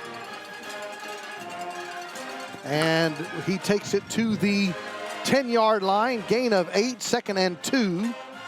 And the Pirates are quickly to the line of scrimmage. Cardinals doing some substitutions. And on 2nd and 2, they hand the ball. They're going to have a first down, and it's going to be 1st and goal. 90 seconds to go in the quarter, and Anderson's running tough for the Pirates. 1st and goal from the 1.5-yard line. Give it to Anderson again. He dives to the stripe, and he's going to be stopped just short. We'll bring up 2nd and goal. Pirates looking for their first lead tonight in a slow-moving first quarter. Big hit by Grayson Donahoe and Jake Patusik on that stop. Stopping just before the goal line. 2nd and 2 feet. And they're going to give it to Anderson again, and there's Gunnar Wilson chasing him down from behind to stop him short of the alumni stripe, and it's going to be 3rd and goal. This is a big 3rd down for the Cardinals. You've got to assume this is 4-down territory for Coach Harden and the Pirates. 2 plays, 2 feet. 2 plays, 2 feet. That's exactly what the offense is trying to do here. Here comes 3rd and goal. Maybe quarterback draw. They're going to give it to Anderson again, and he dives forward for a Pirate touchdown. So the Pirates will take their first lead in the final minute of the first quarter, and the home team is leading 13-7. This is the Melissa Cardinals Network in partnership with our friends at Game On Sports. And the Pirates will come in for a PAT attempt with 33 seconds to go in the first quarter. Ryan Williams is the kicker, Wickersham the holder. And this kick is up and good, and the Pirates have a 14-7 lead as we play here late in the first quarter in Crandall, Texas. Hey, Melissa Cardinals fans. Looking for the ultimate game day experience? Look no further than the Dugout Sports Grill located at the Z-Plex in Melissa, right next to Coach Kennedale Stadium. We've got new management and a new menu at the one and only sports bar in town. Catch all the action on one of our 16 TV screens while savoring mouth-watering burgers, wings, tacos, brisket, amazing appetizers and desserts, ice-cold beer, and much, much more. Whether you're looking to cheer on our Melissa Cardinals or your favorite college or pro team, we've got you covered. Bring your friends, bring your family, and bring your game face. Visit us today at the Dugout Sports Grill and elevate your sports night out with amazing food and drink. Your victory celebration starts here. Check out dugoutsportsgrill.com and follow us on Facebook and Instagram. And join us every Monday evening at 5:30 p.m. at the Dugout Sports Grill. That's where we film the weekly program known as the Cardinal Scoreboard Show. Coach Matt Nally and me. You can join us along with our Players of the Week. And then make sure you subscribe to Melissa ISD on YouTube so you can watch every episode of the Cardinal Scoreboard Show. With a 14-7 lead, the Pirates will be kicking the football off. Williams puts it on his tee. It's going to be a short kick taken by the Cardinals at the 31-yard line, coming straight up the right hash. And that was Betts again as the up back. Cardinals offense will come out here trailing 7 points. Thanks to those who are emailing in tonight, mcnr@melissaisd.org, mcnr@melissaisd.org. We love to hear from you. Tell us where you are watching or listening from tonight. We would love to hear from you.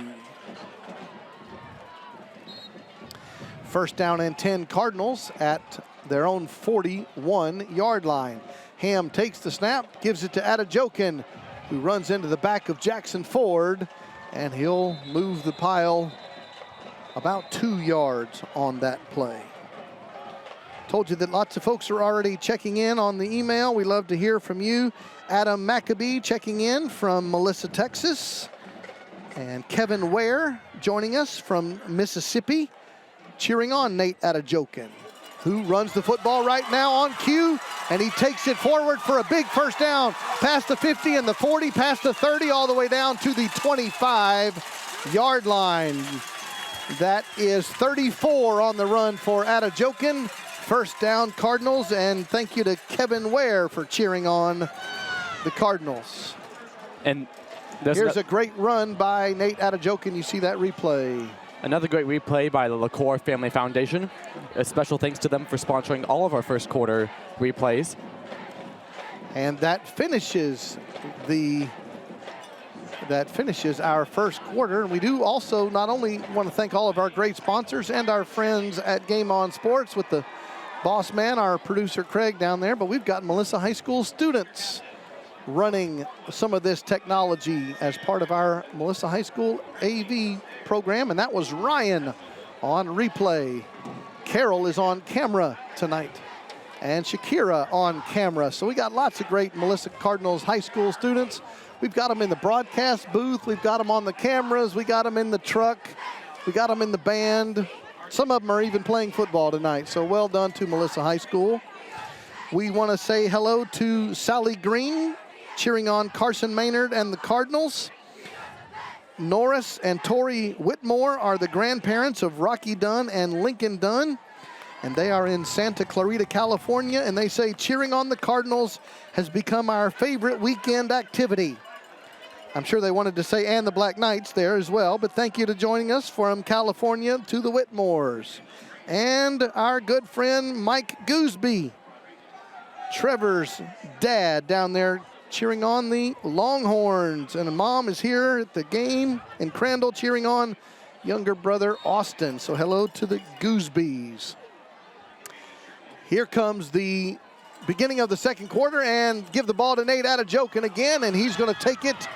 And there's a scramble for a loose football. And looks like they're going to call him down. They will. Good news, Cardinals call him down at the 19.5-yard line. So give him 5.5 on the carry. Second down, and Betts will check into the game, replacing Adejokin at the running back spot. Here comes 2nd and 5. Trips left. Give it to Betts, his first carry. He's had a couple of kickoff returns. He'll pick up a couple of yards. Third down just underway in the second quarter in Crandall, Texas. Trey Graham, Ross Graham, and John Graham joining you from the bleachers on the visitor side. Here is a 3rd down and 1 coming up. Man in motion is Lincoln Dunn. Fake the jet sweep, give it late to Betts. He's going to have a first down and more. All the way down inside the 10-yard line. It's going to be 1st and goal, Cardinals.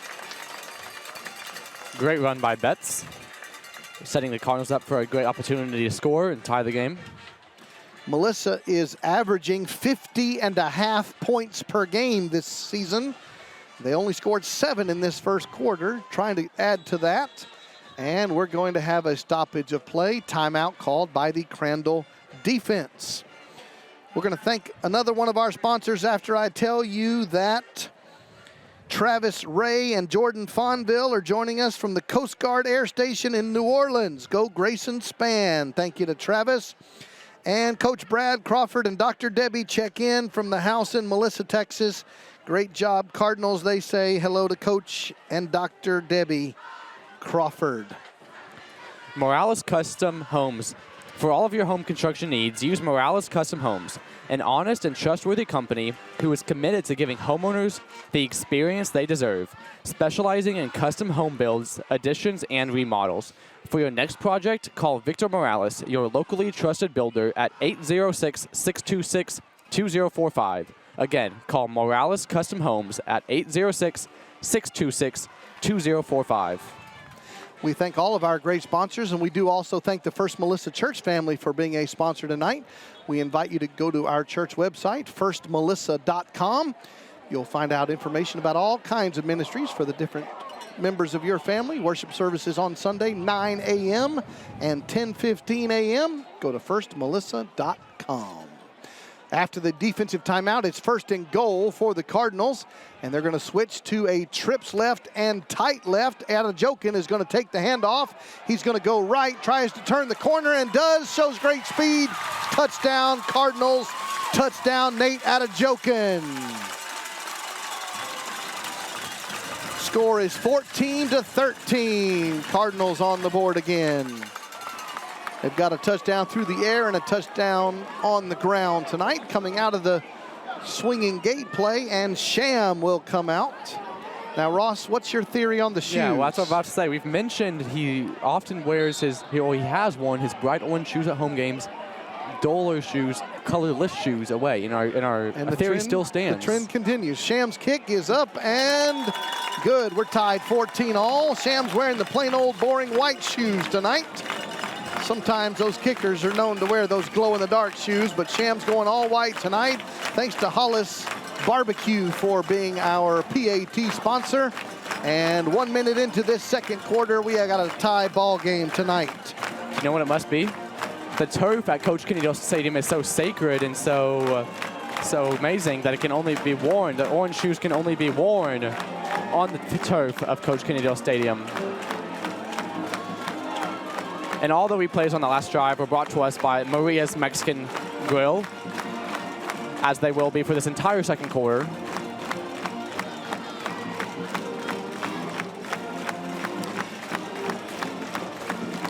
We also want to tell you that we have a great folks checking in on our email channel, of course, and guess who that happens to be right now? That happens to be John Nye checking in from Cheney, Kansas.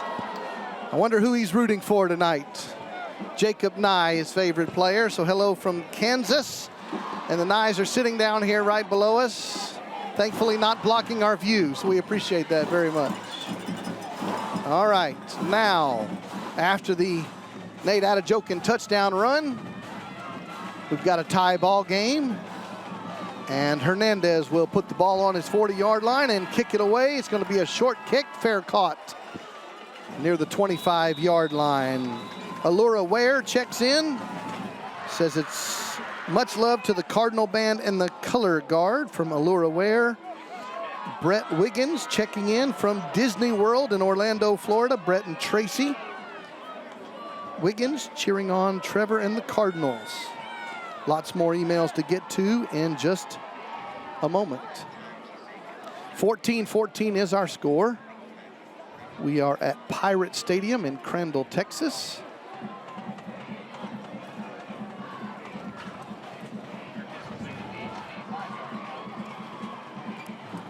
Alex Ruiz has checked in to play defensive line for the Cardinals. Spot the ball at the 25-yard line of the Pirates. First down 10. Now they are going right to left on your radio dial. Very little wind to speak of tonight. First down, Cardinals showing blitz. And they're going to fake the handoff. Wickersham is going to roll to his right and run the football. And we have a flag coming in. After all, the Cardinal fans over here on the visitor side were clamoring for said yellow hanky. That was a very violent hold against Gunnar Wilson. He was brought down to the ground, I think, by the face mask on that hold, so that one's pretty obvious to see, as we'll see. The referee agrees. Holding against the Pirates will back them up.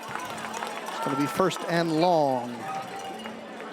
Hello to Sal DeBabney and the rest of the family in Altoga. Sal, Brienne, Wrigley, Bray, Brody, and their favorite player, of course, is Dalton DeBabney. He's not in action tonight, so they're going to pick Hudson Zufelt as their favorite for tonight. On first down and long after the penalty, they're going to throw the ball, and it's going to be caught by Will Banks, and there was Jake Patusek in on that tackle, along with Miles O'Neill. Second down and 10 coming up. And they're going to throw the football again. Wickersham has pressure, rolls his right, throws it right. It's going to be a catch, and it's going to be a short gain over on the right side. Rocky Dunn was in on that coverage, and the ball will be spotted at the 26. Third down, 9 coming up. Cardinals D trying to get a stop here in a tie ball game. And they're going to throw the football, looking left, throwing left, and completing the pass left. And it's going to be a catch made by Will Banks. And he's going to appear to be just short of the sticks, but Coach Nally is calling a penalty against the Pirates. And we'll wait for the people in stripes to tell us if they agree. DK was held by a chokehold, as we see on our replay brought to us by Maria's. That was another big hold there, so it's going to come back.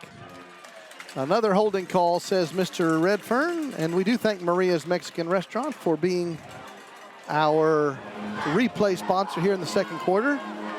The whole Graham family was there the other day. Well, the Graham family who lives in the great state of Texas, I should say, at Maria's Restaurant, so thank you to them. Not just for the replay, but the dinner was good too. All right, after the penalty is marked off, they'll spot it at the 16-yard line. Third down, 19 coming up. Cardinals D looking for a stop here. And they send the man in motion. They look like they jump. They throw it deep, and it's going to be an incomplete pass. And that was intended for Josh Smith. But, ladies and gentlemen, this might take a while if we're going to continue to have a flag on every single play. Yes, the Pirates are going to get 5 of those yards back, as we did jump on that last play. But so far, he's been a lot of penalties in this game so far. Last week, the Cardinals were good. They only had 4 penalties for about 40 yards last week, but so far on both sides, the Pirates and the Cardinals, it's been a lot of penalties so far, so both teams will want to clean that up. As we saw there on that replay brought to us by Maria's Mexican Restaurant, the Cardinals will need to look to clean that up for the rest of the night to not only speed the game along so it doesn't take 5 hours, but get Cardinals the momentum already on their have side. more penalties tonight than they had all game last week. This one is a defensive offsides, which will make it a slightly more manageable third down for the Pirates. 3rd and 14 coming up.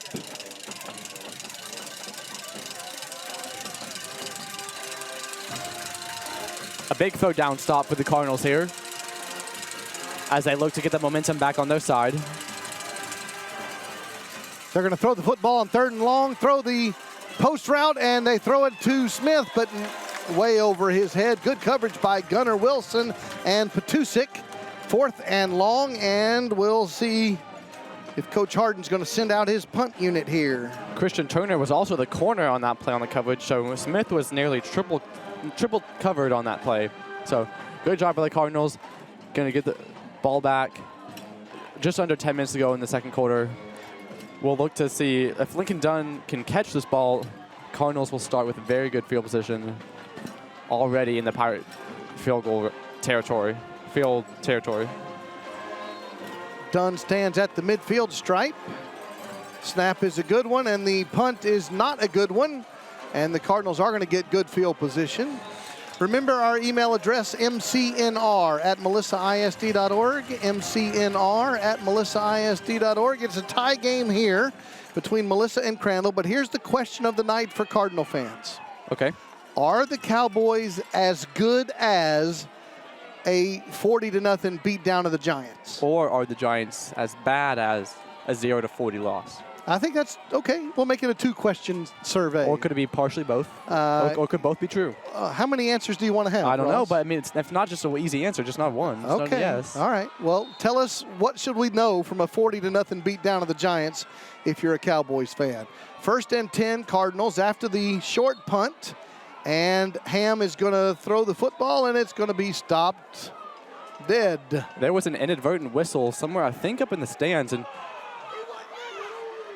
everyone's confused right now. Going to try to figure this one out. I think we're just going to redo this play because some Cardinals stopped. Mr. Redfern coming to chat with Coach Nally.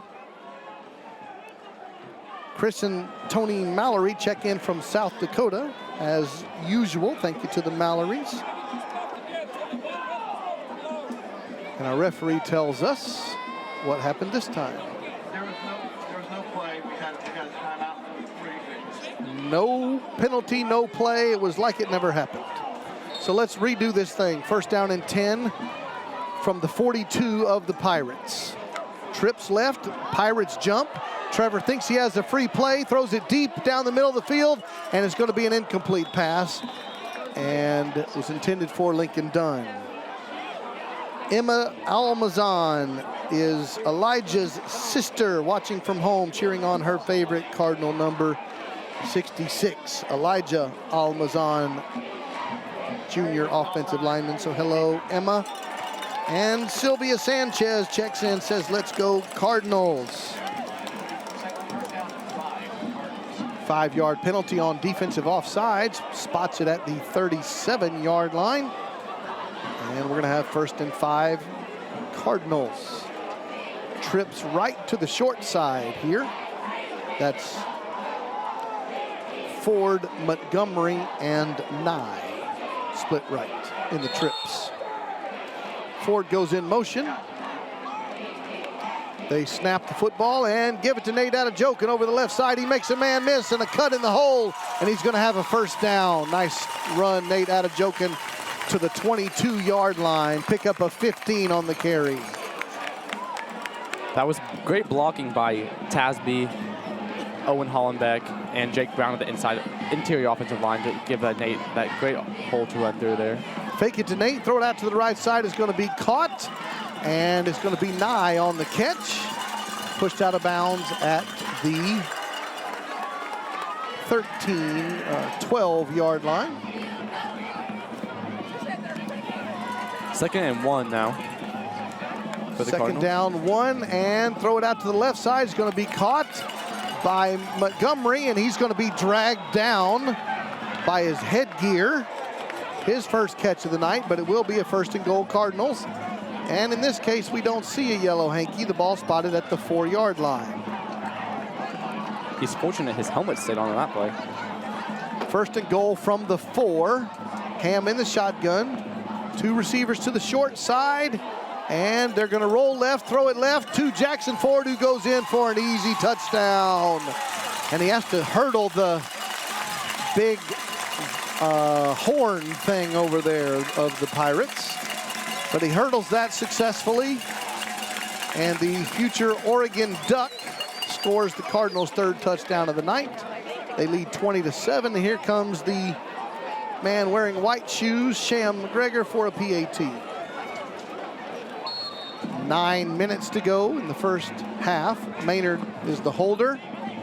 There's Sham, number 36, and McGregor's kick is up and good. Cardinals lead 21-14, and we'll take a chance to thank another one of our great sponsors. George James Realty is your Melissa hometown realtor.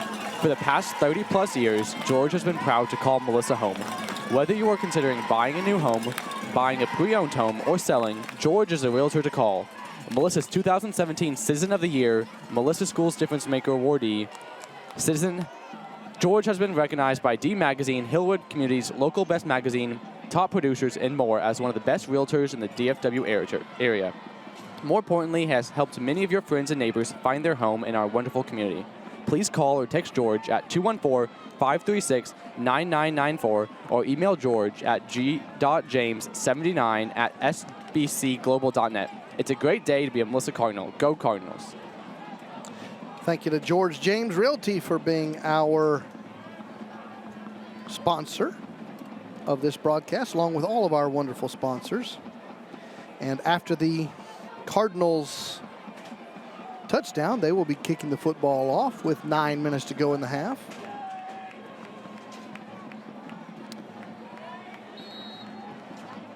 And put the ball on the 40-yard line does Nicholas Hernandez, and he'll kick it short, and it'll be fair caught to gain by the Pirates. They'll take over 1st down and 10.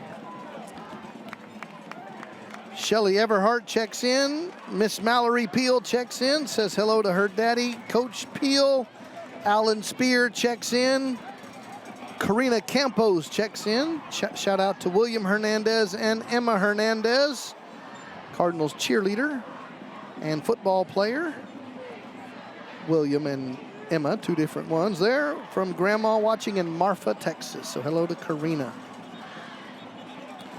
All righty, first down and 10. Pirates after the fair catch.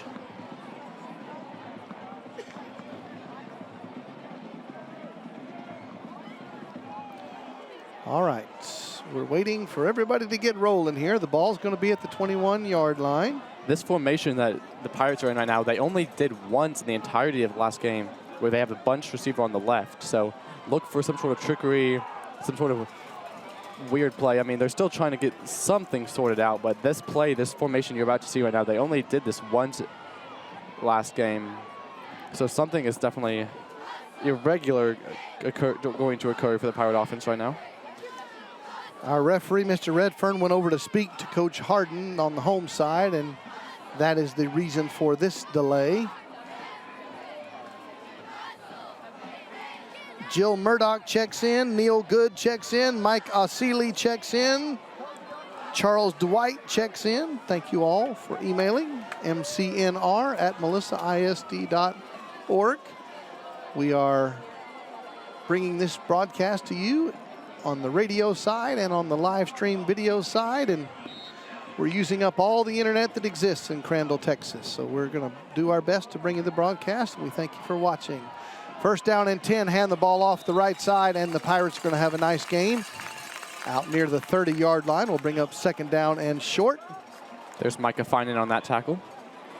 Inside linebacker. Approaching the 8.5-minute mark in the second quarter. They're going to throw it out to the left side. It's going to be caught. Taken upfield. The catch there by Logan Wilbanks. Jake Patusik and Micah Finan on that tackle. First down, Pirates. They'll spot it at the 37 of Crandall's side of the field. Cardinals leading 21-14. They're back to their usual offensive set. Twins to one side, split end to the other side. Shotgun, fake the handoff. Wickersham has pressure. Rolling to his right, and he's going to run the football. He was being chased from behind by Jacob Wasserman, and then he ran into the face of Grayson Donahoe. And as they say, the better part of valor chose to just calmly run out of bounds. That was a wise decision on his part. Old Dion, back in his playing days before he became Coach Prime, old Dion, the player, would call that a business decision.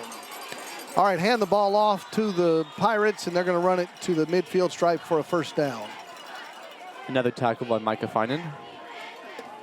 Chad Thomas listening from Highway I-20 in Louisiana to support Addie Thomas and the mighty Cardinal Band. Rebecca and Chad, thank you very much. From the midfield stripe, first down, Pirates. Hand the ball off, and they're going to push the pile. D.K. Abrams was in on that tackle. Gain of about 6 on that carry. The home team Pirates trying to tie this ball game up. They're on the Cardinal side of the field at the 44. They're going to run it again and take it to the 41. It'll be 3rd and 1. Mary Jo checks in. Excuse me, Danny Preston checks in. Danny and Amy from West Texas. 3rd down 1 at the Cardinal 41. Hand the ball off, and they're going to push the pile for a first down. Micah Finan and Miles O'Neill on that tackle, as well as nose guard Logan Diamore, who has checked in. And now Colin Craig has just subbed in for Grayson Donahoe at the inside linebacker spot. Just inside the 40-yard line, 1st and 10 Pirates. They do not huddle, but they're not in hurry-up mode. Normal formation, Twins and a split. They're going to throw the football down the seam, and it's going to be over the head of the intended receiver, Hayden Chafin. And Wickersham's had a little trouble with the long ball tonight. He had one really great throw on the long ball, but a lot of times he's been overdoing it and there's on been the throws. Great coverage by the Cardinals defensive backs. There was Jake Patusik, but all the Cardinals defensive backs showed great coverage, great poise. not gotten handsy with her hand and all over the face mask of the receiver. So great job so far by the Cardinals defensive backs. High snap, they bring it down, but that ruined the play, and that's going to be a good tackle by Micah Finan. Logan Diamore was there initially to trip up the running back, and Micah got him down on the ground. And now Alex Ruiz is going to check in, and Nigel Smith is going to check back into the game. Let's see, they're going to give him forward progress and make it 3rd and 10, still at the Cardinal 39-yard line. Thanks to Maria's Mexican Restaurant for bringing us the replays. 3rd down and 10, there's going to be pressure, and he's going to get down for a sack. That's Alex Ruiz and Nigel Smith on that sack. And Hudson Zufeld is there on that pressure for the Cardinals as well. But Nigel and Alex Ruiz, as you'll see by this replay brought to us by Maria's, Alex and Nigel were there. Got the first sack for the Cardinals defense tonight, and now we're going to force a Pirate punt. And Lincoln Dunn is going to go back deep for the Cardinals to receive this punt, as the Cardinals will get the ball back halfway through this second quarter. Another great replay, as we saw by Maria's Mexican Restaurant. 5.5 minutes to go until halftime. 4th and 14, and Pirates are going to try to punt and pin the Cardinals deep. They're going to get a good bounce here, and Lincoln will let it roll and get out of the way, and the Pirates' goal is met. You'll drop it down, and it'll be on the 7-yard line where the Cardinals take over. Our score is Melissa 21 and Crandall 14. Checking our district games that we're watching all night long. Princeton leads Mesquite Poteet 14-7 at half. Lovejoy leads Terrell 13-7 at half. Anna leads Salina 23-9 at half. Oh, wow. So the purple people are trying to make it a three-peat over the orange people. 1st and 10, Cardinals at their own 7-yard line. Trips right to the wide side. Adejokin is next to Ham. Maynard is split left. You see the big tackle Owen Holland back over there at the left tackle spot. Snap is back. Maynard's going to set up a screen to Lincoln Dunn. He's going to catch it. There's going to be a penalty flag in the end zone. And Dunn's going to make a nice run, and he'll take it out past the 20-yard line. And we do have a yellow hanky in the end zone. And Lincoln wanted a face mask penalty. He very easily could have gotten one in his favor, but Matt Nally's holding the yellow hanky in his hand. Lincoln was There's Coach Nally. slightly perturbed. He wasn't given a face mask penalty on that play, but this is most likely going to be a hold against the Cardinals, bringing him back 10 yards. But we'll see what the guy says. The guy. The guy? Yes. That guy over there? The man whose first name is Guy. Yes, I know. That would be Guy Redfern, our referee, who is having a chat again tonight. 5:20 to go, second quarter. Melissa leading 21-14.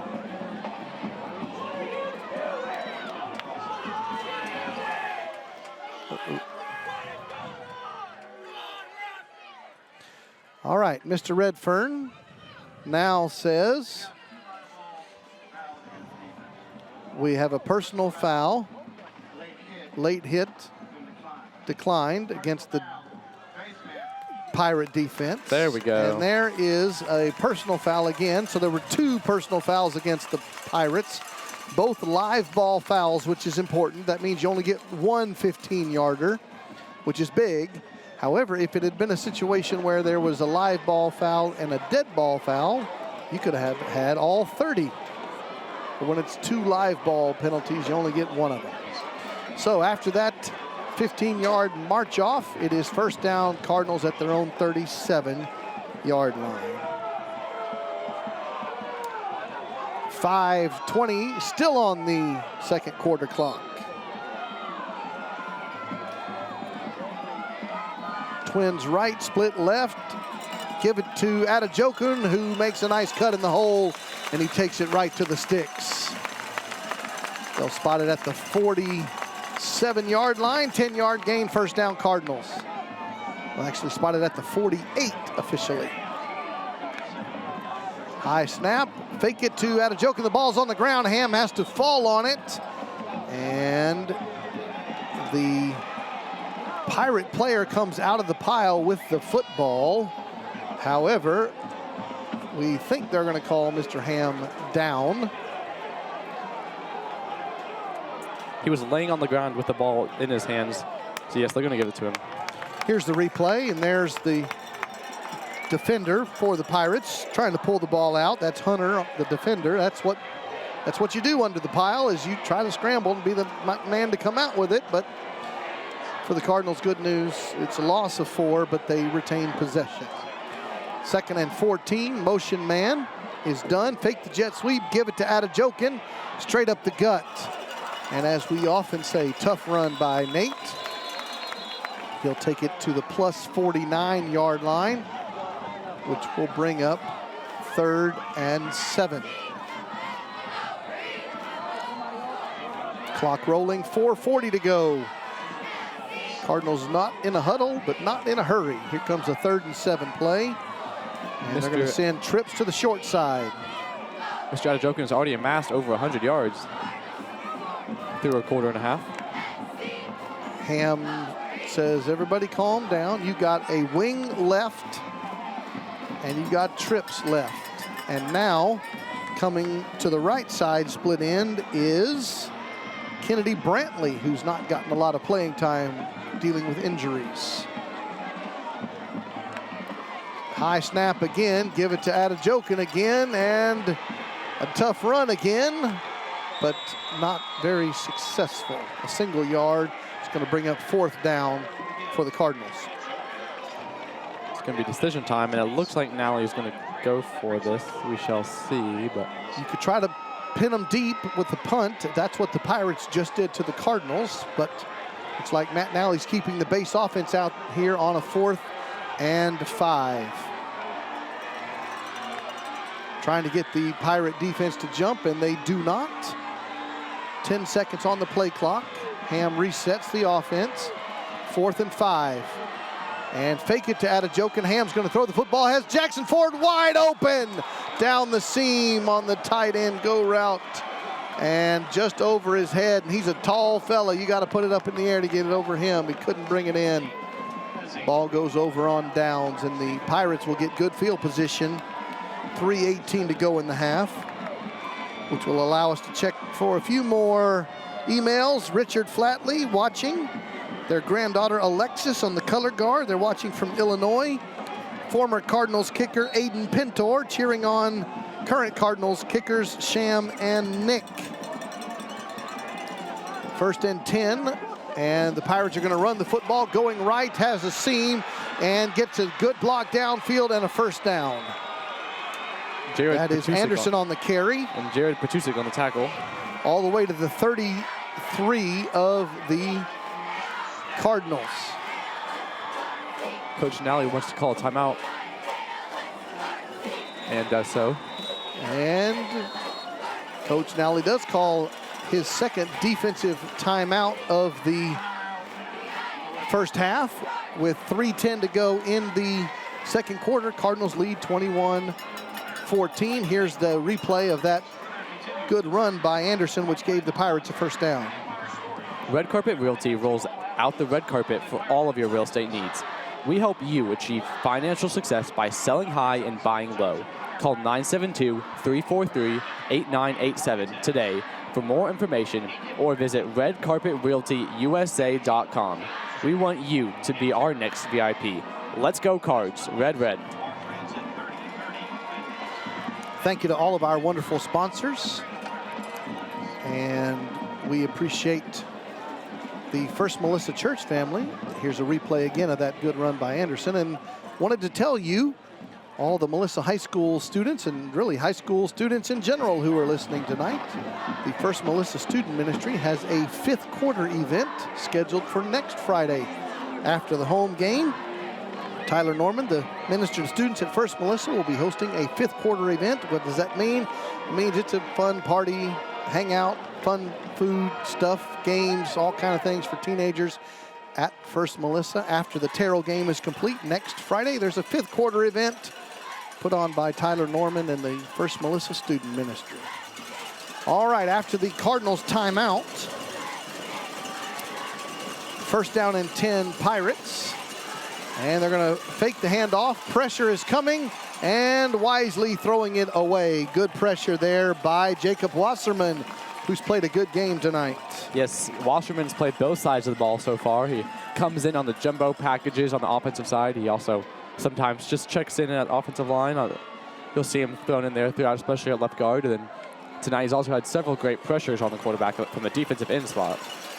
Second down and 10, and Anderson's going to run the football for the Pirates and have a nice gain to the 26-yard line, which will bring up third down and 3, under 3 minutes to go. Pirates picking up the pace a little bit here. Twins left, split right on 3rd and 3. And there's going to be a flag because they just went illegal motion.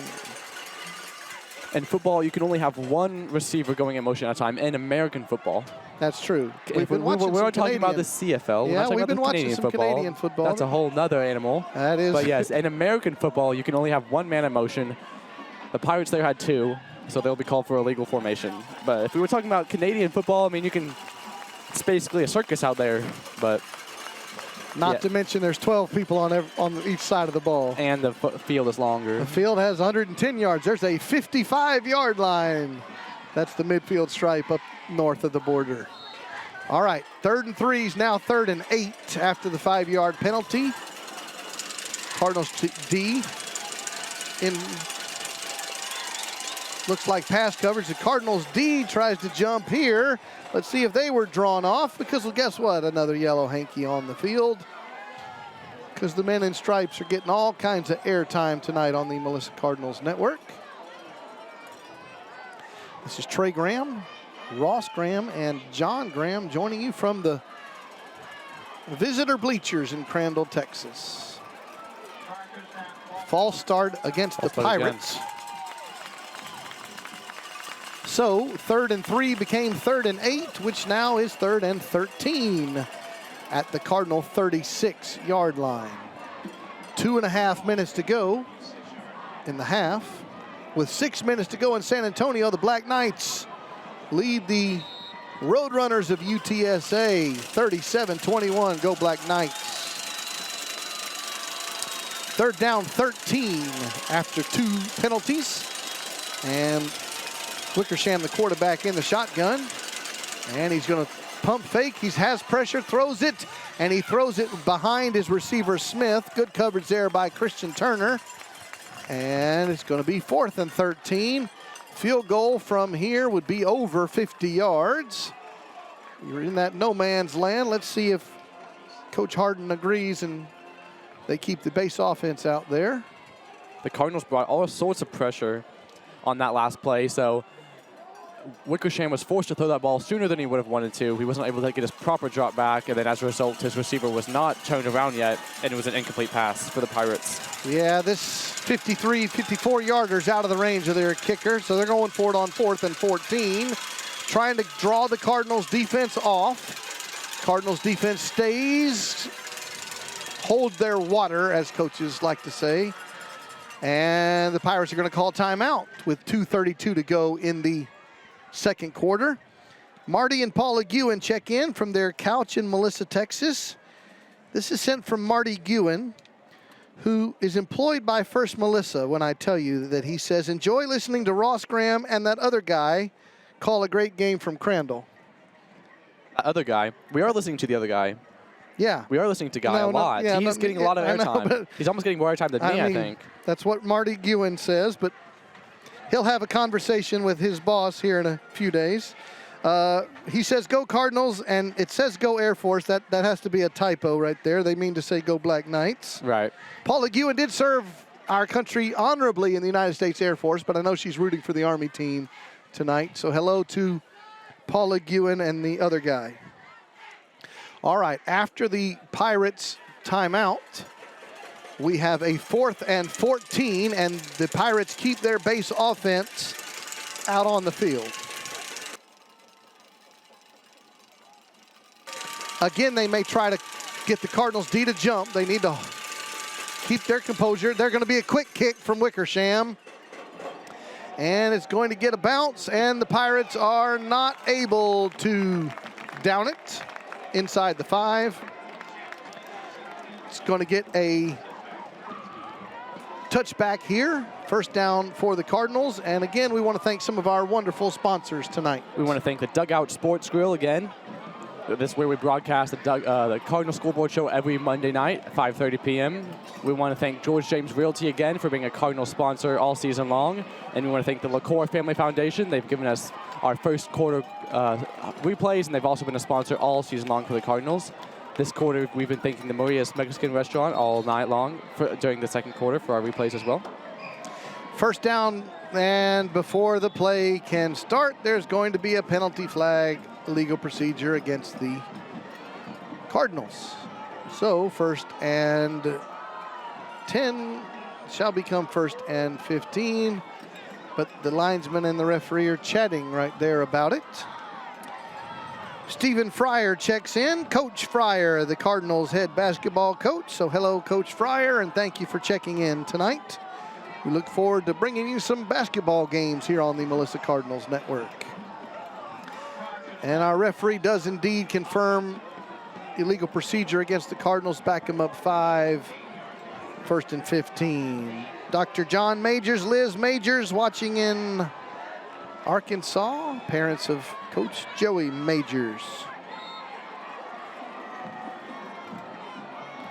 Lots more emails coming in. We'll get to that. First and 15. Throw it out to the left side to Maynard. He makes that man miss.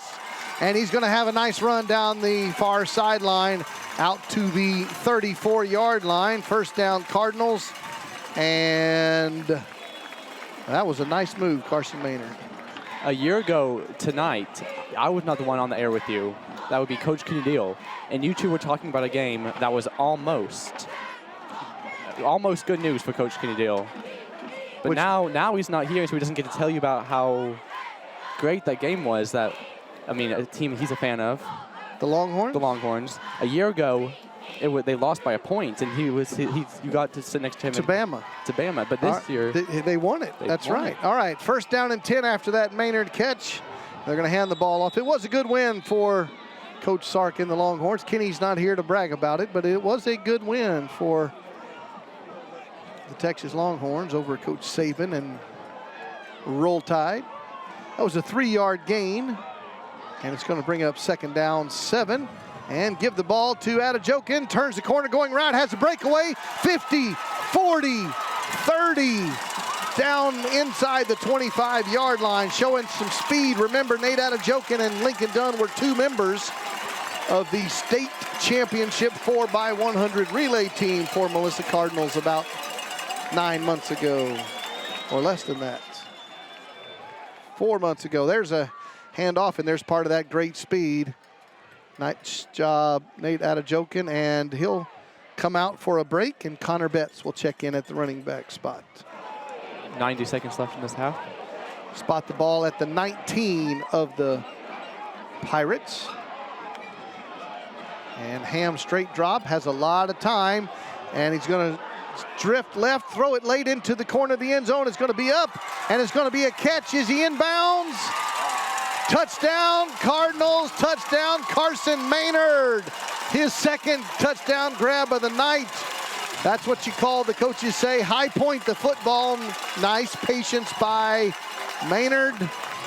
That was a little bit of reminiscent of the Lovejoy game when they took the lead in the last minute. Roll left with patience, throw it up, and Maynard catches That's already his 6th touchdown reception of the year. And he was originally open right away, right off the snap, but then because of the great Cardinals offensive line, Trevor had plenty of time to stay in the pocket, and then Carson came back across the field again and found himself open again. So he was open twice on that play. It could have been 2 touchdowns. You're only allowed 1 per play. Sham's kick is up and good, and the Cardinals have extended their lead to 28-14. Coach Barry Russell and Jill Russell are cheering for Coach Jason Russell, thanks to Hollis Barbecue for our extra points. Coach Russell Sr. and Mrs. Coach Russell Sr. cheering on Coach Russell Jr. from Cancun tonight. Here's the replay brought to us by Maria's Mexican Restaurant. There's the patience. There's the slide left. There's throw it up and high point the football. Nice catch. Carson Maynard, touchdown Cardinals. I don't know why Coach Russell Sr. and Mrs. Russell, Coach Sr. want to choose Cancun over Midland, but that's what they've done. Okay. Everybody in Cancun wants to vacation in Midland. Is that true? No, it's Okay. not true. All right, 1 minute, 12 seconds to go until halftime. Cardinals extend the lead to 28-14. Not only did Carson catch that pass, hold the extra point, he's now on the kickoff coverage. Well, you know, if you want to play, it's time to play, right? Get out there on the field. 28-14 is our score. And here comes Nick Hernandez to kick it away. And it'll be taken at the 18-yard line. Trying to turn the corner on the right side, out past the 20, out past the 30-yard line. And good kick coverage for the Cardinals, and a little bit of extracurricular going on. It's going to be first down Pirates. Grayson Donahoe on that tackle. 1 minute and 4 seconds on the game clock. Mike and Amanda Buckner checking in from Melissa. Say, keep up the great work. Shout out to 7th grade quarterback Braylon Buckner and freshman quarterback Levi Maccabee. Brandon and Carissa. Tristan and I are watching from home. They're going to hand the ball off. They may be content to run the clock out here. They say Mrs. Weaver and I are going to watch Brendan Lewis next week in San Marcos. Go Nevada quarterback Brendan Lewis. She says go Navy as well. Sometimes Apple makes weird typos. I don't know. She must have meant go Army, but that's good. All right, here comes 2nd down and 8. They're going to run the ball again. Looks like they are content. Cardinals have 1 timeout left should they choose to use it. And the clock is rolling, 27 seconds. And they do not have to run another play. And let's see what Coach Harden chooses to do. Nobody's moving. That last run was a tackle by Hayden Solomon, nose guard. And we are just going to walk this one into the locker room, and the Cardinals are going to go into the halftime break with a 2-touchdown lead. The 3-0 Cardinals taking on the 2-1 Pirates in the district opener tonight on the road in Crandall, and the Cardinals lead 28-14. This is Trey Graham, Ross Graham, and John Graham joining you on the Melissa Cardinals Network in partnership with our friends from Game On Sports. And Coach Matt Nally is huddling his team up right there on the middle of the field. And they're going to head into the visitor locker room down to our right here in a few moments. And the mighty Cardinal band making their way onto the field. Look at a few halftime stats. Total yards, Melissa 317, Crandall 233. And both of them have about half their yards on the ground and half through the air. Cardinals have rushed for 157, thrown it for 160. Trevor Ham, 13 of 18, 160 yards, 3 touchdowns. Nate Adejokin, 14 carries, 148 yards, and a touchdown, averaging 10 yards a carry. And Carson Maynard has 2 touchdown catches. Jackson Ford has 1. And as the mighty Cardinal band make their way onto the field here, we have a chance to thank another one of our great sponsors. Hutchins Plumbing and Air Conditioning is your proud Melissa Cardinal sponsor, serving Collin County since 1975 and providing you with experienced professionals with quality service, offering upfront pricing before the job is done, and a 2-year parts and labor warranty on repairs. No overtime charges, 24-hour emergency service, and a live operator. Visit our website at hutchinson.com for more info, and if you need service, mention Cardinal Nation to receive 15% off your repair. Go Cardinals. Thank you to those who are emailing in tonight, mcnr@melissaisd.org, mcnr@melissaisd.org. Our friends Jim and Gwen Benson and Christy Hamilton are watching right now from the great state of Washington. Those are the family members of Coach Ryan Hamilton and Coach Casey Hamilton. Also checking in tonight, Kat Schrader says the Schrader girls, Ava, Aubrey, and Elise, are watching the game. Their sister Abby's in the color guard. And they were excited to hear about Paula Guin and that guy watching the game with her tonight. They're neighbors. Andy Graham back home in Melissa, Texas. Marcus Eckert checks in. Jet, Ali, Marcus, and Jen say we love our Cardinals. So lots of folks checking in. We appreciate those who email in, mcnr@melissaisd.org. It's time for the Mighty Cardinal Band and the Cardinal Drill Team to begin their performance. And so we're going to let you enjoy the sights and sounds of the Cardinal Band.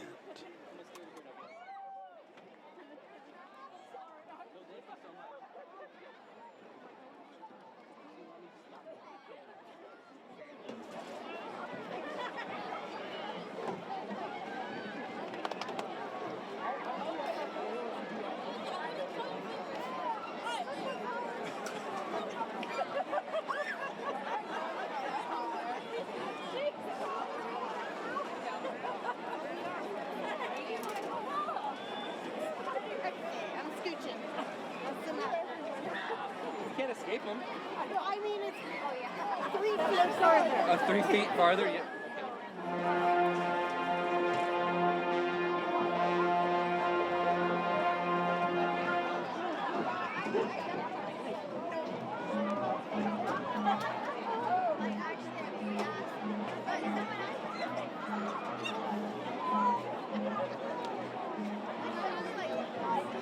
Ladies and gentlemen, traveling from the heart of North Texas, deep in Cardinal Nation, we welcome you to tonight's halftime entertainment. Melissa High School is proud to present the 2023 Melissa High School award-winning Mighty Cardinal Marching Band.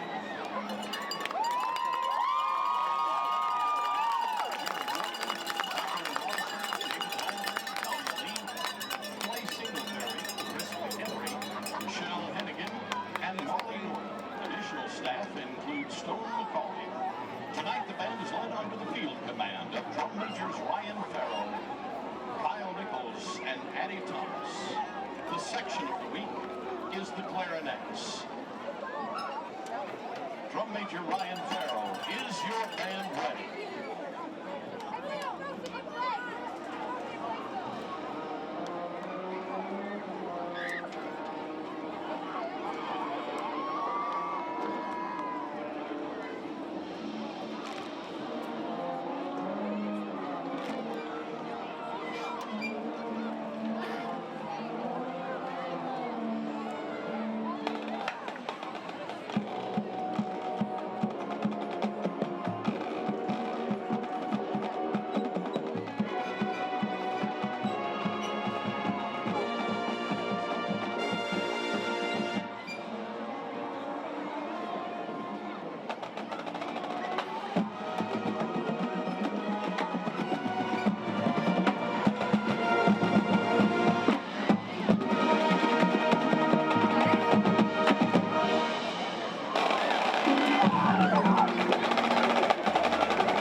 Melissa High School's principal, Marcus Eckert, the Melissa Booster Club, and our awesome band members for their unwavering support.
Gio Granados.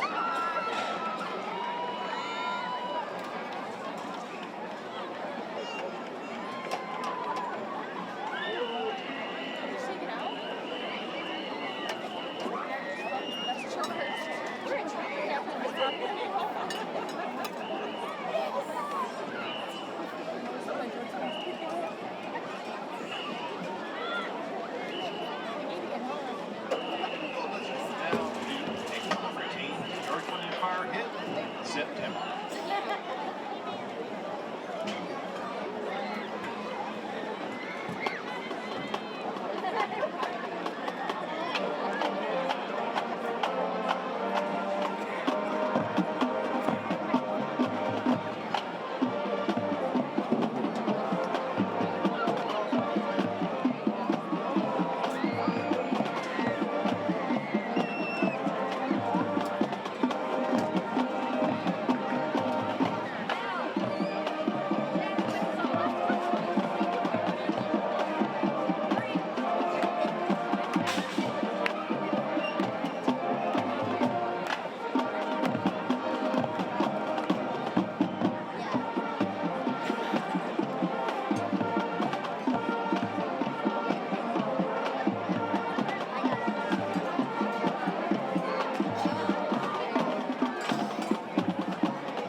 Halftime is proudly sponsored by Patriot Cover Services, Delta Columbus, the Spring Scholarship, J-Link Guide Service, Steve and Terry Zwicker, Roy and Albany Edmonds, and Benjamin and Samantha Morris.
Pirates by a score of 28-14. Trey Graham, Ross Graham, and John Graham joining you tonight as your Melissa Cardinals are enjoying a great ball game here in the district opener. Let's take a look back at some of the action from the first half. The Cardinals entering the field there, and Cardinals chose to defer until the second half. They had an opening kickoff there, and they threw a nice touchdown pass from Ham to Maynard. And then there was a rugby scrum that you're watching. There's been a lot of contact tonight. This was a nice run by Andrew Anderson of the Pirates. And here is Trevor Ham with a lot of time by his offensive line. Throws it up for Carson Maynard, who goes up, makes a nice catch for his touchdown grab. Second one on the night. Trevor Ham has thrown for 3 touchdowns so far. 2 to Ham, 1 to that other fella right there, Jackson Ford. And our score is 28-14 Cardinals. And we are glad you are joining us tonight. We're going to read some more emails in a few minutes. Our email address is mcnr@melissaisd.org, mcnr@melissaisd.org. This is the first week of district play. There are 8 teams in our district, as we've mentioned, so there are 4 district games tonight. Ours is one of them. Let me check and give you an update on the others in our district. Lovejoy leads Terrell 27-7, middle of the third quarter. Princeton leads Poteet 27-14 after 3 quarters of play. And Greenville is trailing Denison 24-21. The Yellow Jackets with the lead, middle of the third quarter there. We've been watching Argyle's game against the Montgomery Bears. Argyle's actually pretty mad right now. They are 0-2 on the season, but that's going to come to an end. They have a 62-0 lead over the Montgomery Bears right now in the fourth quarter. And we've been watching the purple people playing the orange people tonight, and Anna leads Salina 23-16. Early third quarter over there at the Orange Palace. So we'll watch and see what happens in that ball game. Our score is 28-14. We're about to get underway. We again thank you for joining us tonight, and we want to thank some of our wonderful sponsors. Are you looking for a reason to smile this season? Visit Melissa Dental and Orthodontics, where their passion is providing you and your family with the personalized, gentle care that you deserve. Dr. Allen and his team offer a full range of oral health care, from general and restorative dentistry to cosmetic options in orthodontics. Their state-of-the-art facility is conveniently located off Sam Rayburn Highway in Melissa, where they are ready to see your smile today. Go Cardinals.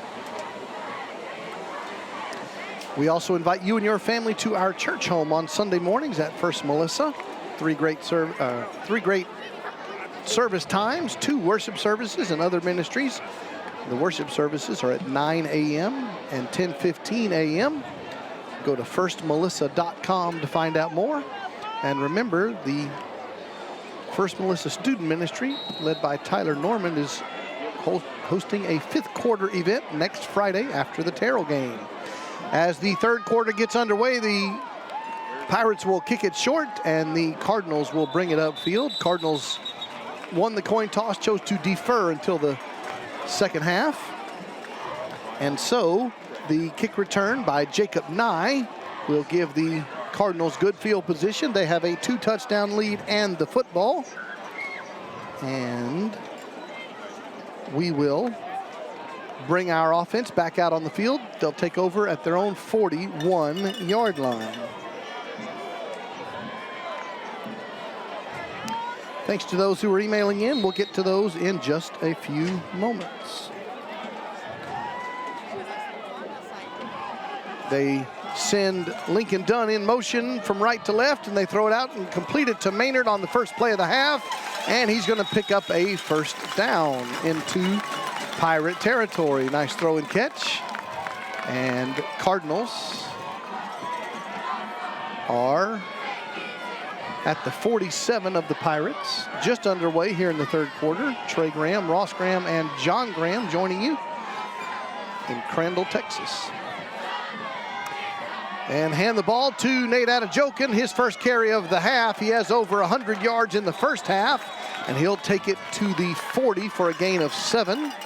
And I just spoke to Mr. Adejokin, Nate's dad, just a few minutes ago here in the stands.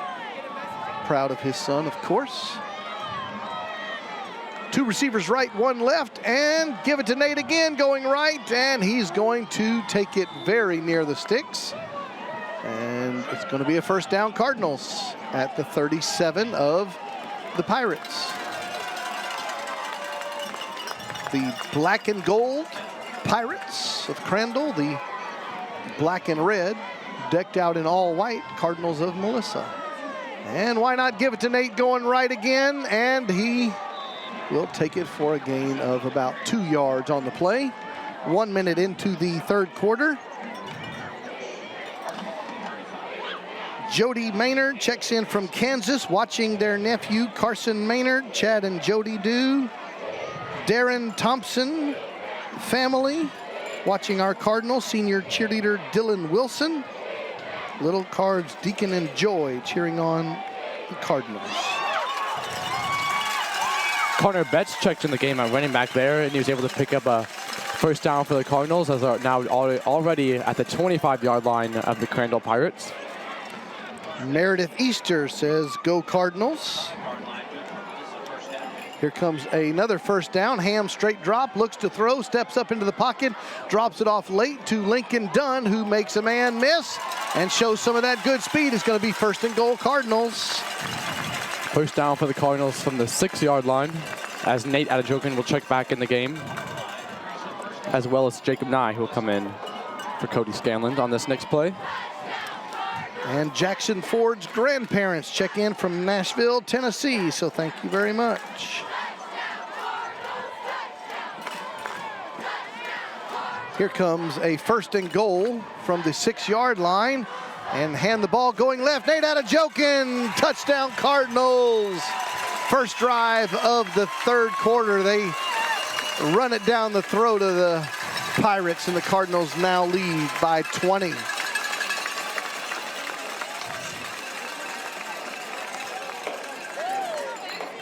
Here comes the PAT attempt. Maynard will be the holder for the lefty, Sham McGregor. And with 9:51 to go, third quarter. Snap is back, the kick is up, and it is good. Cardinals lead by 3 touchdowns. Thank you to Hollis Texas Style Barbecue for being our PAT sponsor tonight. Will and Mandy Holcomb checking in from Miami, Florida. She writes, Will does not even miss watching the Cardinals while on vacation.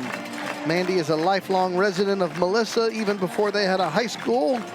Extremely proud of the Cardinals, and Rhett Holcomb, their son, plays junior varsity football. So thank you to Will and Mandy, because if you're in Miami, Florida on vacation, you know what you want to do on a Friday night, Ross? What's that? Listen to you and me talk about football. Absolutely.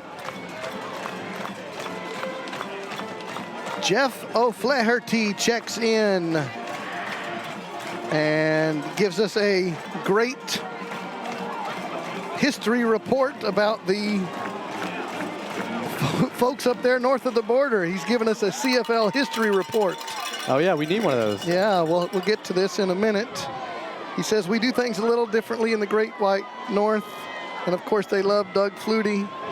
So thank you to our friends up yonder.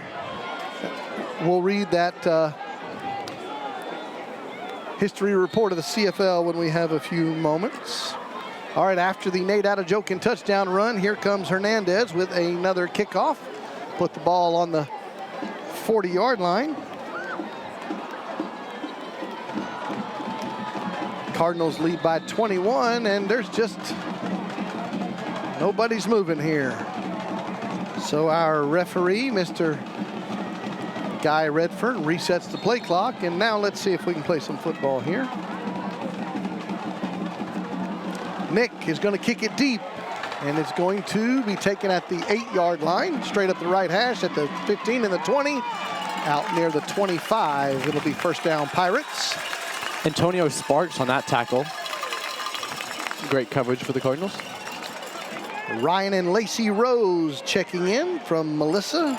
Shout out to their son, trumpet player Nathan Rose, and the Mighty Cardinal Band.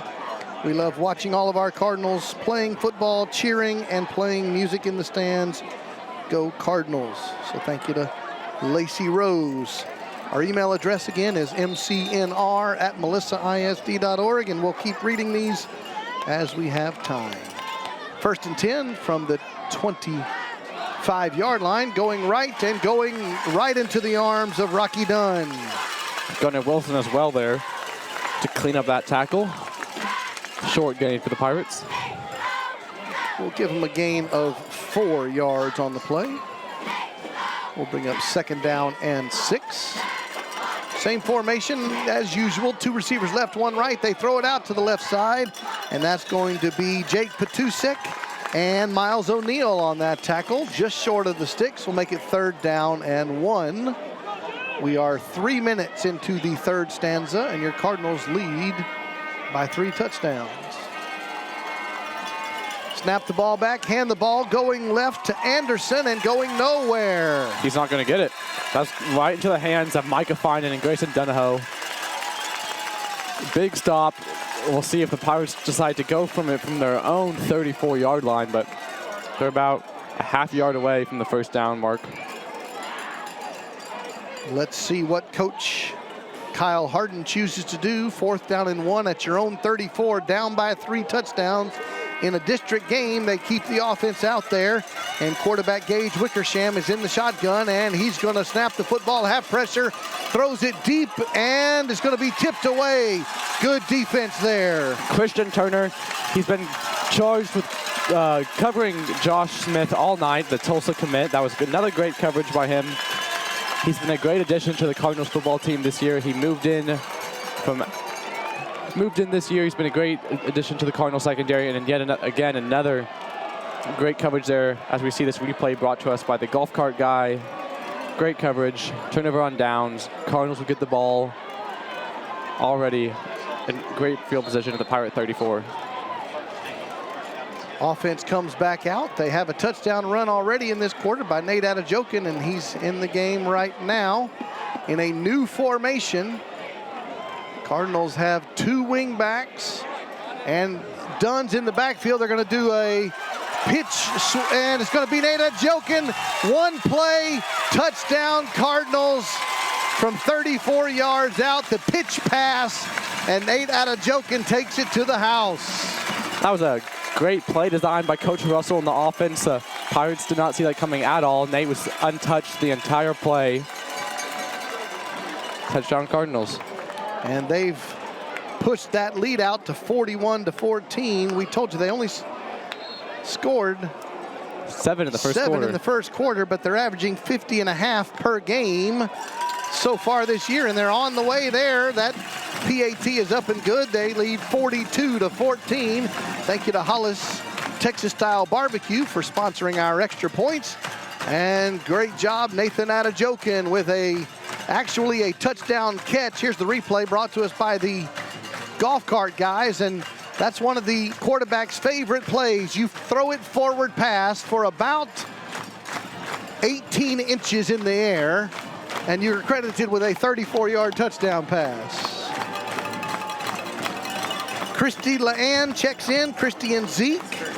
Krista Brokaw checks in from Melissa, the Williams family. Dennis and Linda Hamilton are in the great state of Oregon. The other grandparents of coaches Ryan Hamilton and Casey Hamilton. So thank you to those folks who are checking in.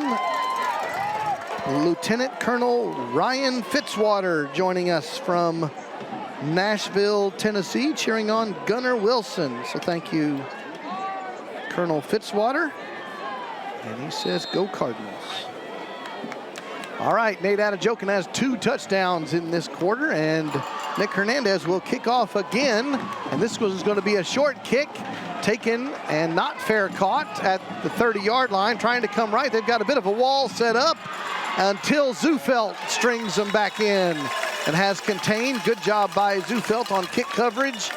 And the Pirates will come out on offense. First down and 8:02 to go, third quarter. Cardinals defense back out there. Nate Adejokin has had a great quarter on offense, and Nate Hemsley is the defensive coordinator with Nigel Smith, Hayden Solomon, and DK Abrams up front at the 3 down linemen. They're going to throw it out left to Anderson. Double pass by the lefty. Wide open receiver is Smith. He's going to catch it, and he's going to be off in a track meet. 30, 20, 10, 5, touchdown Pirates. Nice play call by Coach Harden. And they go double pass, and the running back throws it to the receiver. Touchdown Pirates. That was a play the Cardinals defense has not seen yet this year, nor seen in a long time. So that was a great play, perfectly executed, and the Pirates are on the scoreboard this third quarter. O'Neal, Finan, and Donahoe are part of that linebacking crew for Coach Hemsley.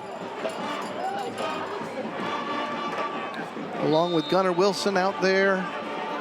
The DBs, you got Jared Petusik and Rocky Dunn, Jake Petusik, Christian Turner.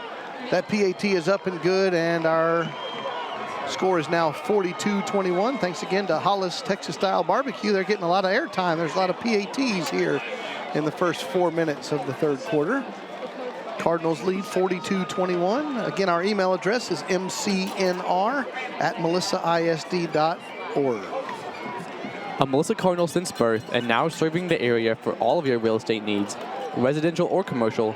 Trust Skylar Ammons to get you to the end zone of your next real estate transaction. Call or text today 469-667-8456. Skylar Ammons with the Brooks team.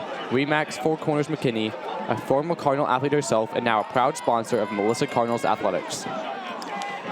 Thank you for all of our sponsors who've brought us this broadcast tonight. We are at the home of the Crandall Pirates, sitting in the visitor bleachers. And we are glad you are spending your Friday evening with us.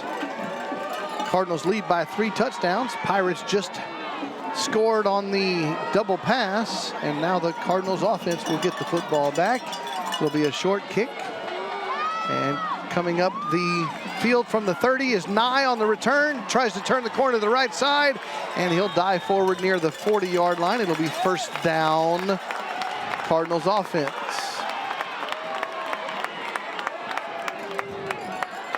Oh, by the way, congratulations to the Black Knights. America's team did win, beat the Roadrunners of UTSA tonight.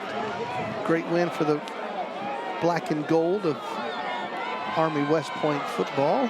And I'm still waiting for somebody to check in on the email and tell us, are the Cowboys really that good after they beat down the Giants the other day? Are they really that good this year? Somebody needs to tell me yes or no. We'll read some of those in a few minutes. Here comes the handoff to Lincoln Dunn out of the backfield, going left, makes a man miss, turns the corner, and he is tackled out of bounds, way out of bounds, and the yellow hankies come in, and the Cardinal fans reacting. And so it'll be a Lincoln Dunn first down run, and then they're going to add some more via the penalty flag. Our referee is Guy Redfern, right there, the man in the white hat, who's been busy tonight. Dead ball, personal foul against the Pirates defense. 15-yard penalty will give the Pirates defense a chance to walk toward their own end zone. Here's a replay brought to us by the golf cart guys. There was a good move by Lincoln, and there he was, way out of bounds. That was Coach Nate Hemsley, I think, expressing his displeasure.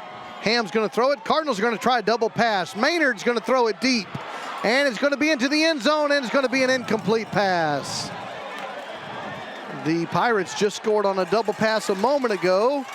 Cardinals try a double pass. It's incomplete, but we have a yellow hanky in the end zone. We've had about 20 penalties in this game so far between the two teams.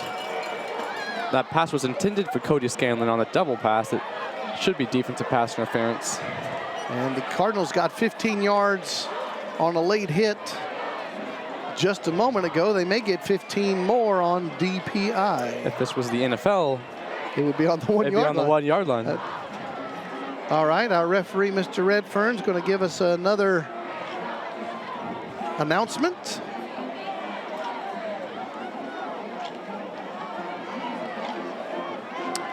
He's facing opposite of us all night long. You've probably noticed because he speaks to the press box on the home side, which is not where we are right now.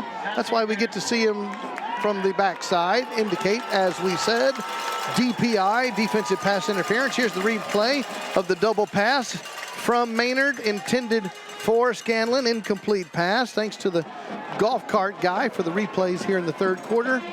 So there's another big walk-off, and the Cardinals have 1st and 10 at the Pirate 18-yard line. And Ham takes the snap, gives it to Adejokin going left. And it was a nice block there by Hollenbeck, the left tackle. And there was another potential late flag, and we have a penalty. Coach Nally's expressing his opinion, but no flag on the play. Gain of 8, 2nd and 2. Lincoln Dunn in motion, another pitch pass going right, and another try to make a man miss, not able to do so. He's going to lose yardage back to the 10-yard line. It's going to bring up 3rd down. 3rd and about 2.5. Quickly to the line of scrimmage, Twins right to the short side, and give it to Adejokin, and he's going to push the pile, but don't think he got there. It's going to be, now they're calling this 3rd down. Did we miss a down somewhere along the way? Because the down marker says 3rd and the linesman says 3rd. Now it says 1st down. Now they're moving the sticks. So it doesn't matter if it was 3rd or 4th because it's 1st. All right, everybody, let's go 1st and goal from the 8. Approaching the midway mark of the 3rd quarter. Ham fakes it to Adejokin, throws it on the dig route, and on the drag route from Lincoln Dunn, who dives to the pylon, and he's going to be short of the sticks. Dig route, you call a crossing route for a receiver. Drag route, you call it for a tight end. Call it what you wish. Here's the replay. And there's a little bit, we'll call that a drag route, not a dig route. And he dives for the pylon. This replay brought to us by the golf cart guy. Here's 2nd and goal. Give it to Nate Adejokin, and he's going to take it to the alumni stripe and be stopped just short. Cardinal sideline signaling touchdown, but the man in the stripe says just short. Nate has 2 touchdowns in the quarter already. 3rd and goal from the 1-foot line. 3rd and goal for 12 inches. And here comes the same formation, shotgun with Adejokin next to him, and give it to him another time, and here it is, touchdown Cardinals, touchdown Nate Adejokin. Cardinals lead 48-21.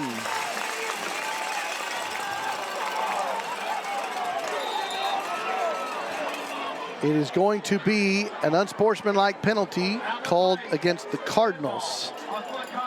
Number 6 on the offense.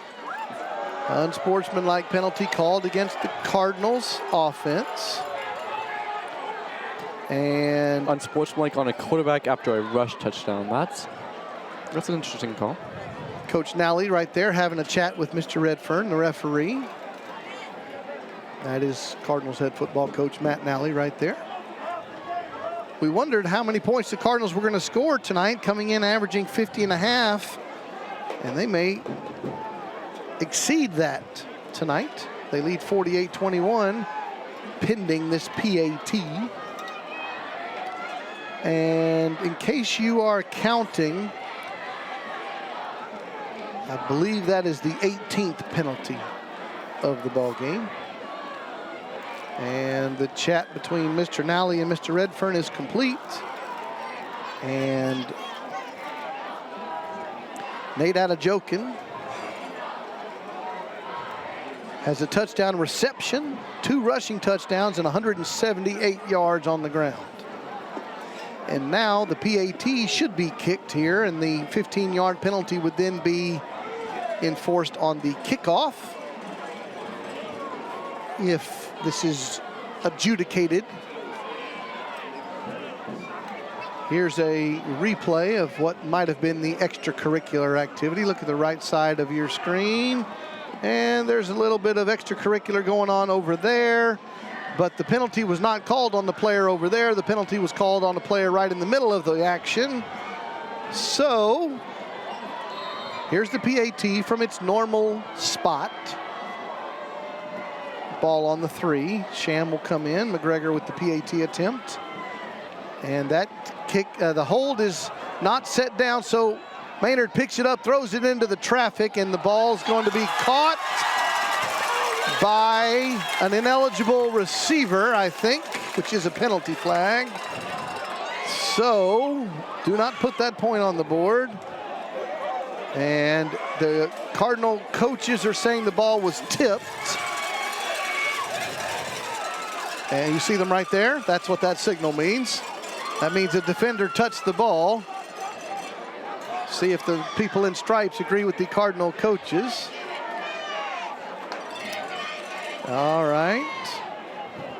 So our lengthy ball game gets lengthier. Here comes the replay of this PAT attempt. That's the ending of it. We're going to start at the beginning of it here in a moment. There's Coach Nally chatting with Owen Hollenbeck. Here it is. That snap was a difficult one. The holder picks it up, throws a wing and a prayer, and there was a tip drill. That was touched by everyone. Yes. And actually, that looks like that was Ryder Slayton. And they say indeed, 2-point play is good, and the big man touchdown. Ryder Slayton. Thank you to Hollis. That was Owen Hollenbeck. Texas style ball and back. Well, Hollenbeck was cheering, but I think it might have been Slayton who came down with the football. Maybe we can get our friends to run us another replay over there, producer Craig, and make sure we get the right number called on the big man touchdown. Because the Cardinals have reached that 50-point plateau. Hang half 100, first district game, and we're still in the third quarter. Cardinals lead 50-21. Here it is. Let's see. Maynard's going to throw it up. It's going to be tipped around, as Ross said, by everybody. And that was a diving grab by big man Ryder Slayton, showing some good hands. Hollenbeck was the cheerleader. Oh, yeah, you're right. Slayton was the receiver on the play.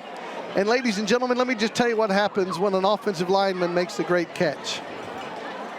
You're going to hear about it in the future.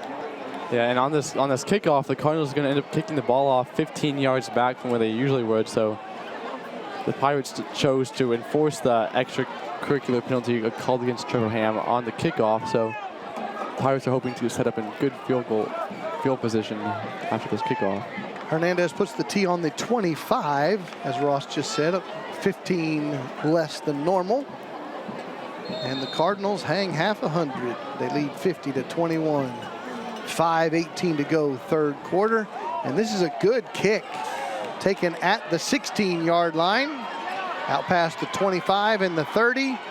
Turn the corner, goes out of bounds just shy of the 40-yard line, and more yellow hankies on the field. This is going to be a late hit called against the Cardinals on that coverage.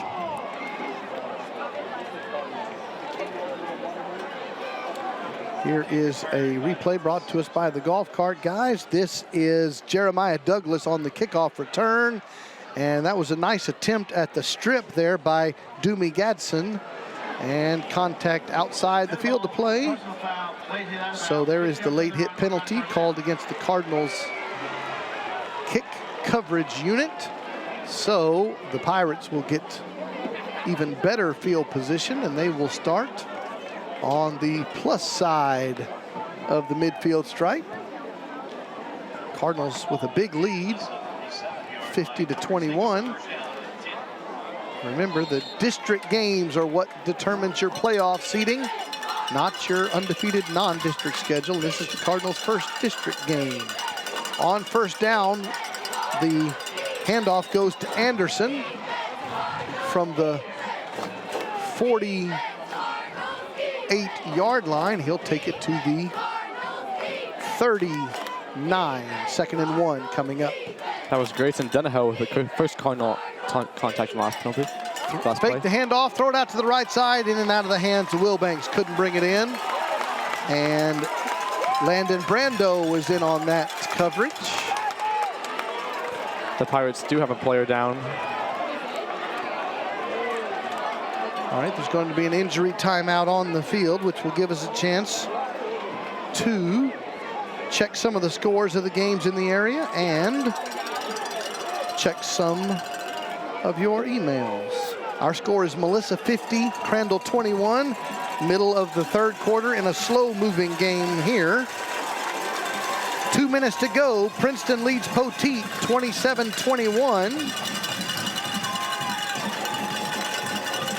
4 minutes to go. Lovejoy leads Terrell 34-20. And 12 minutes to go. Denison leads Greenville 38-24. Here is a 3rd down, 1. Hand the ball, and Anderson's going to have a first down and more. Breakaway, 20, 10, 5. Touchdown Pirates. Touchdown Andrew Anderson. And the home team is not going to lay down for the Cardinals. Even with a big lead, there's great effort being put there by the Pirates, and they've got that touchdown run from Anderson, cutting the score to 50-27.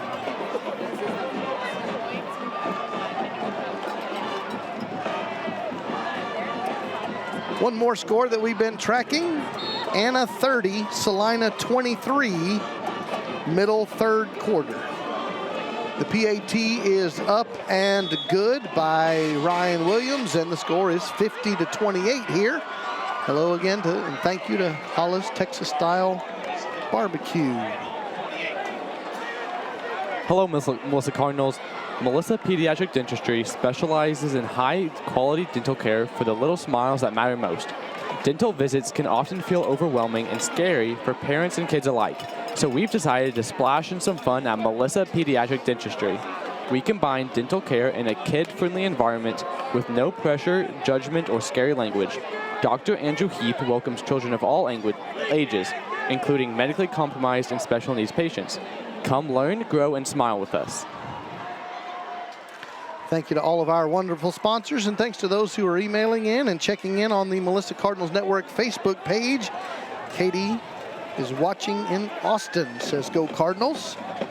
So thank you to Katie. And remember to join us on Monday evenings at the Dugout Sports Grill at 5:30 p.m. for dinner as we record our weekly Cardinal Scoreboard show. And make sure you watch every episode by subscribing to Melissa ISD on YouTube and following the Melissa Cardinals Network on Facebook. After the Pirate touchdown, they're going to kick the ball off, and the Cardinals are going to drop the ball, pick it up, and then make a nice return, nice run there by Jake Patusek. And we're going to have some more extracurricular going on. And we're going to get everybody on their own sides. Everybody needs to take a deep breath. We got a lot of football left. We have 4:31 to go in the third quarter. And we got to have everybody just turn the temperature down a bit. The referees are having a chat, which is something I've probably said to you a few times tonight. Kimberly Peoples checking in. Cameron and the Peebles family. So hello to the Peebles family. All right, Cardinals offense should have the football after that kickoff return by Petusik. But they're going to enforce a penalty against the Cardinals, so they will be walking in the northerly direction. 15-yard penalty against the Cardinals. So they will spot it at the 31 of the Cardinals. They will have first down and 10 there.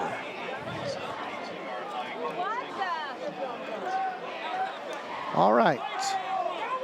Here is a replay of the personal foul Facebook, not Facebook, but face mask penalty. We had that shot for a moment there. All right, Ham on first down is going to hand the ball to Nate Adejokin, who's having a great game tonight. He'll go out to the 39-yard line and pick up 7 on the carry. Nate Adejokin's already been our offensive player of the game so far this season. Remember, we interview our offensive and defensive players of the game every Monday night at the dugout as part of the Cardinal Scoreboard show. Second down and 3. Ham's going to throw it out to the right side. It's going to be caught.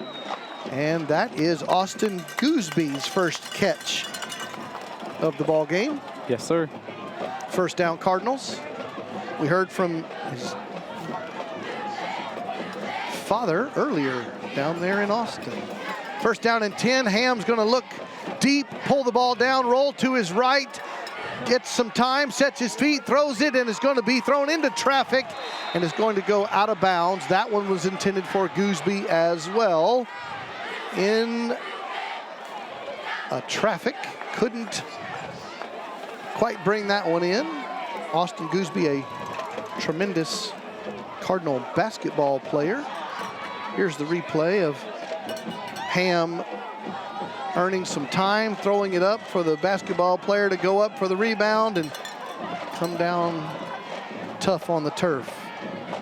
That was Tillman on the coverage for the Pirates. Give to Nate Adejokin again. He's going to take it for a gain into the Pirate territory, and it's going to be first down, gain of 10 for Nate. Nate's approaching 200 yards now.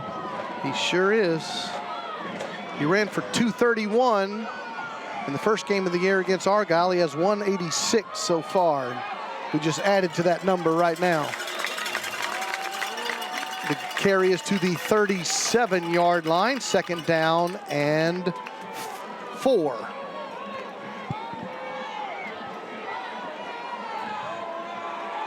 We're going to go second down 3. How about that one? Approaching the 3-minute mark here, third quarter. And Betts is checked in at running back. He's going to take the handoff, and he's going to have a first down. Misty Humphreys checks in and says, no, the Cowboys are not that good. Remember, she's the pessimist who said the Cowboys were going to go 6-11 on the year. So that's what she says. Fake the handoff to Betts. Ham throws a seam route in the middle of the field. It's going to be a flag on the play intended for Tyler Montgomery. And the Pirates DB got his feet kind of twisted up and therefore impeded the progress of Mr. Montgomery, number 12 right there. And so we may be seeing another DPI here. And we do. That is the call. The golf cart guy tells us exactly what we just said, that Jalen Washington, the DB for the Pirates,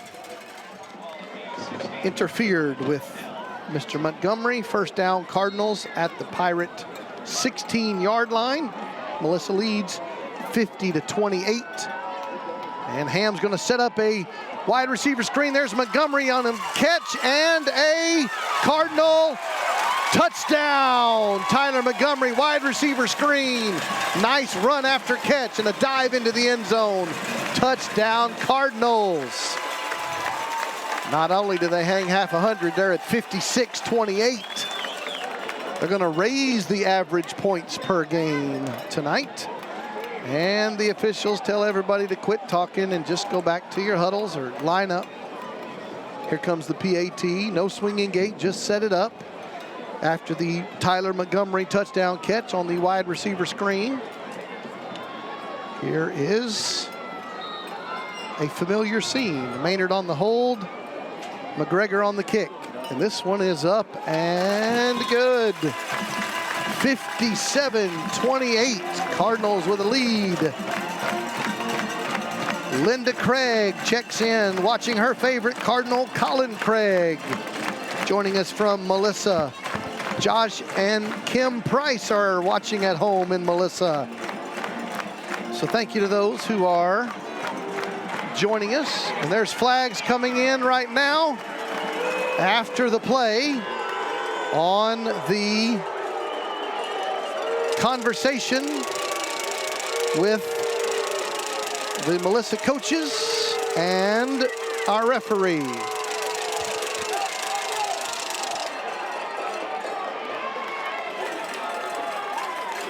Our Cardinal coaches expressing their opinion, and the man in the stripes has decided to throw a flag. So we will wait for him to officially announce what's going on. Our score is Melissa 57, Pirates 28, 2:43 to go in the third quarter. Our delay here is because of a flag thrown. We're waiting for the kickoff after the Tyler Montgomery touchdown. There's Coach Matt Nally and Coach Rosh, I think, next to him. And so Coach Matt Nally's having a nice chat. He's talking with the referee, Guy Redfern, the umpire, Brian Davis. And there's Nigel Smith Sr. out there as well. So they're having a meeting of the minds, and the clock remains stopped at 2:43 to go. Coach Nally's the one without his hat on as you're standing there. That's Nigel Smith Sr. in the black shirt.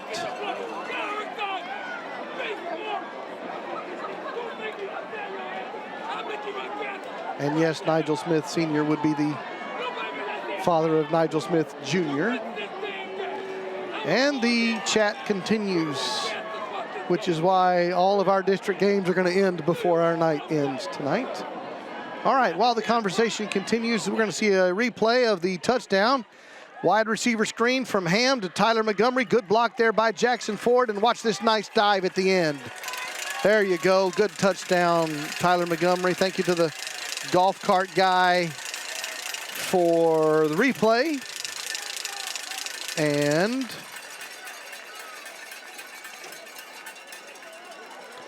Coach Nally is calling the entire team up for a team huddle. We have 2:43 to go in the third quarter. The Cardinals are going to kick off here momentarily, but first Coach Matt Nally's calling them over to a team timeout.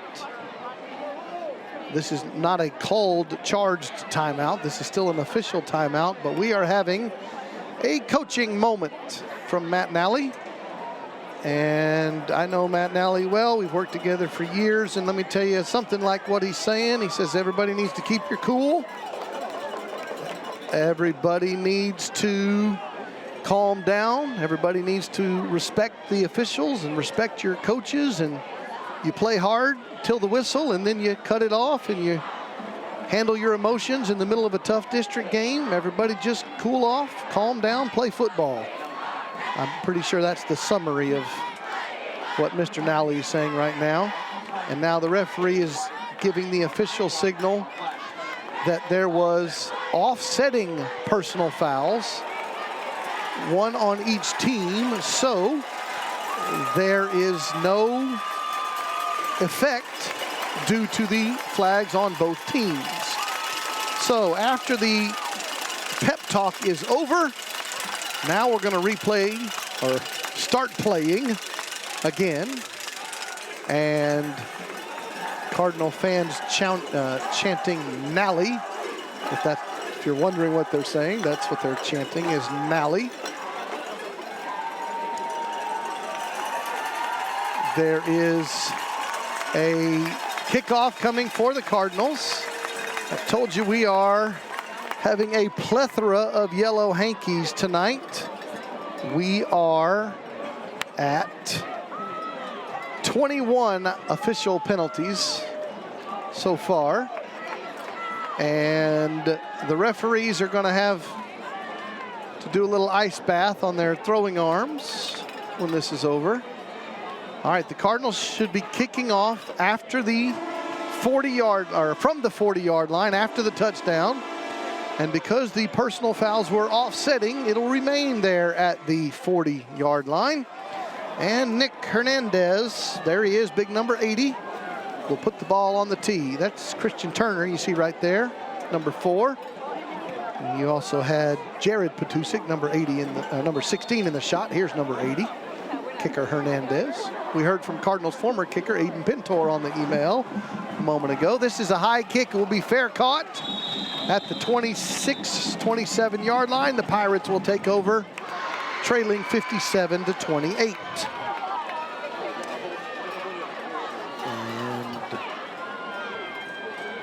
Still want you to tell me, are the Cowboys really that good?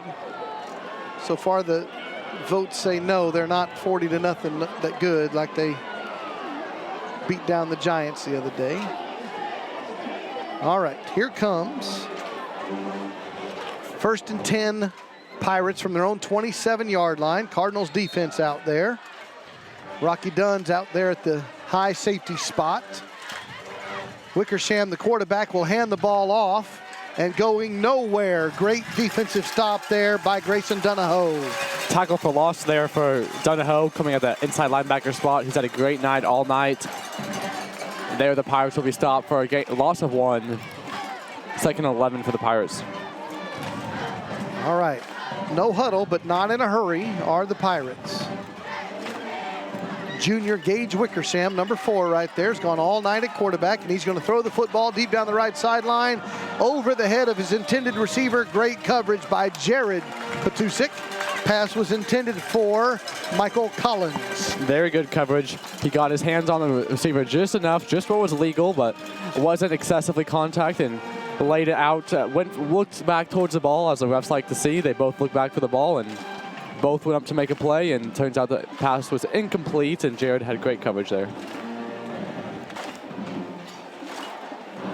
Here's the replay of that incomplete pass. Well, there it is.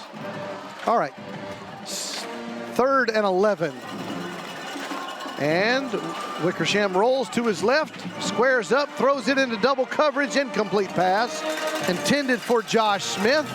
And there's Christian Turner, one of the DBs there on the play. 4th and 11. Down big in the 3rd quarter. What does Coach Kyle Harden of the Pirates choose to do? Another good coverage by the Cardinals corners. Both Jared and Christian have played amazingly. All right, the Pirates will punt the football away. And based upon people warming up on the sideline, I think we're going to start seeing some major substitutions for your Cardinals. Lincoln Dunn back to receive this punt. 4th and 11. And Cardinals substituting late. There's the low snap, ground ball, but the rush is not there. The punt is going to be a short one, and Lincoln Dunn will fair catch it in plus territory at the Pirate 48-yard line. That's Michael Collins, the punter for the Pirates.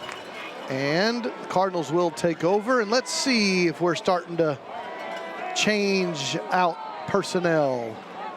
Reese Carter looks like he's coming in at the O-line. Alejandro Luna coming in. Luke Damel. Elijah Almazan. Peyton Porter's coming in at the tight end spot. Cody Scanlon at the receiver spot. And number 15, Tate Kirk at the quarterback spot. He'll take that snap and hand the ball off. And that is Connor Betts with the carry. We have everybody accounted for. We have... Bishop Curry checks in now to play running back. There he is. Tate Kirk has replaced Trevor Ham at the quarterback spot, so Trevor Ham's night might be over with 253 yards and 5 passing touchdowns tonight. It's a pretty good night through 3 quarters. And the Cardinals letting that game clock roll. We hit 80 seconds to go, third quarter. On 2nd down and 9, the snap is back to Kirk. Give it, no, fake it, and Kirk's going to keep it. Tough run to the 40-yard line. We'll make it 3rd down and 3. And we have 1 minute to go in the quarter. Yeah, they gave him a short spot there. That's at the 41.5. Nevertheless, Cardinals have 3rd down. That was a good read by Tate to keep the ball himself. Tyler Montgomery's in at the receiver spot. He has a touchdown earlier. Jacob Nye split left. Another low snap, and Kirk's going to have to run it, and he's going to lose yardage on the play. And the Cardinals will not have to run another play here in the 3rd quarter. It's going to be 4th down and 5. But I will expect the Cardinals to let this 3rd quarter clock expire. There it is. Coach Nally says, everybody come over here and let's talk. A.J. Cole's also in at the O-line spot right now, and the 3rd quarter will expire. We are here in Melissa, Texas, on the Melissa Cardinals Network at the end of 3 quarters of play. Melissa 57, Crandall 28. We do thank again many of our wonderful sponsors. We want to say thank you to the teachers, administrators, leaders, and parents who are creating a better future for our students. We believe that when who you work with matters. That's why WRA Architects is proud to sponsor the Melissa ISD Athletic Booster Club and the many students it serves. Thank you to all of our wonderful sponsors. I'll invite you and your family to First Melissa this Sunday morning, 9 a.m. or 10:15 a.m. Look at that wonderful sponsors list with all of the great folks who bring us Melissa Cardinals football every week on the Melissa Cardinals Network with our friends at Game On Sports. This is our 16th year on the Melissa Cardinals Network, and we're so thankful to all the folks who support Cardinals athletics. And as the 4th quarter begins, it's 4th down and 5, and the Cardinals will be punting the football away tonight for the very first time. And the gentleman officially known as D.K. Abrams, unofficially known as Peanut, will punt the football away, and it's going to be a good kick. And it's going to be fair caught at the 6-yard line, pinning him deep. Nice job there by the Peanut. That was a great punt. The Cardinals D will come back out on the field. And because we've had so many yellow hankies tonight, our game is running very long, which I told you means the other games in our district are going to end before we do. So let's check out what we have. Lovejoy defeats Terrell tonight, 34-21. So Lovejoy is 1-0 in the district, and Terrell is 0-1 in the district, their first loss of the season. Both teams now 3-1 overall. On the first down play, they're going to run the football and pick up a few yards on that play. Argyle did win big, that is. They're 62-0 over Montgomery, but that's not in our district. South Oak Cliff, not in our district, defeats Dallas Parish Episcopal 49-14. And the Denison Yellow Jackets lead 52-31 over Greenville, 4 minutes to go in that game. And Princeton defeats Poteet 27-21. So Princeton's 1-0 in the district, their first win of the year. Here comes another running play for the Pirates. Mesquite Poteet is now 0-4 on the year. And guess what's happening in Orange Land, Rossi? What's that? 30-30, overtime. Overtime, and the Orange Palace? Coyotes and Bobcats going to overtime. Extra football there in Orange Land. All right, we're in the 4th quarter here. It's going to be 3rd down and 5. And Wickersham takes they changed quarterbacks. They're going to hand the ball off going right. That carry is by Kason Ray. Michael Collins is that quarterback there, number 11 now for the Pirates. And he's going to be stopped short. It's going to be 4th down. And again, we'll see what Coach Harden chooses to do. That tackle was by Miles O'Neill. Ball spotted at the 12-yard line. 4th down, and here comes the punt team for the Pirates. So the Cardinals offense should be able to get this football back and run some clock. Going back to return this punt for the Cardinals is Doomy Gatson.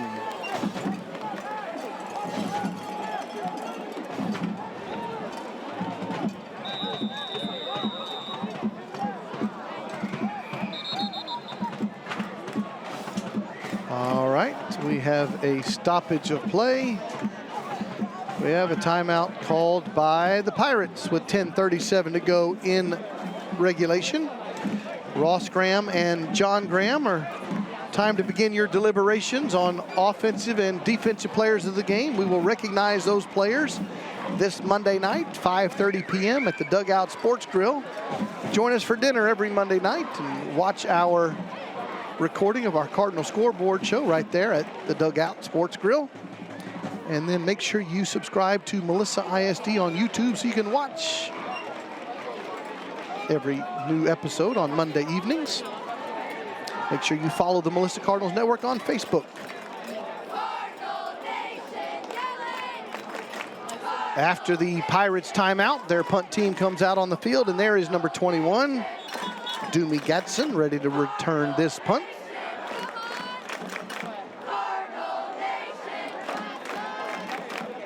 Michael Collins, the punter for the Pirates, stands in his own end zone.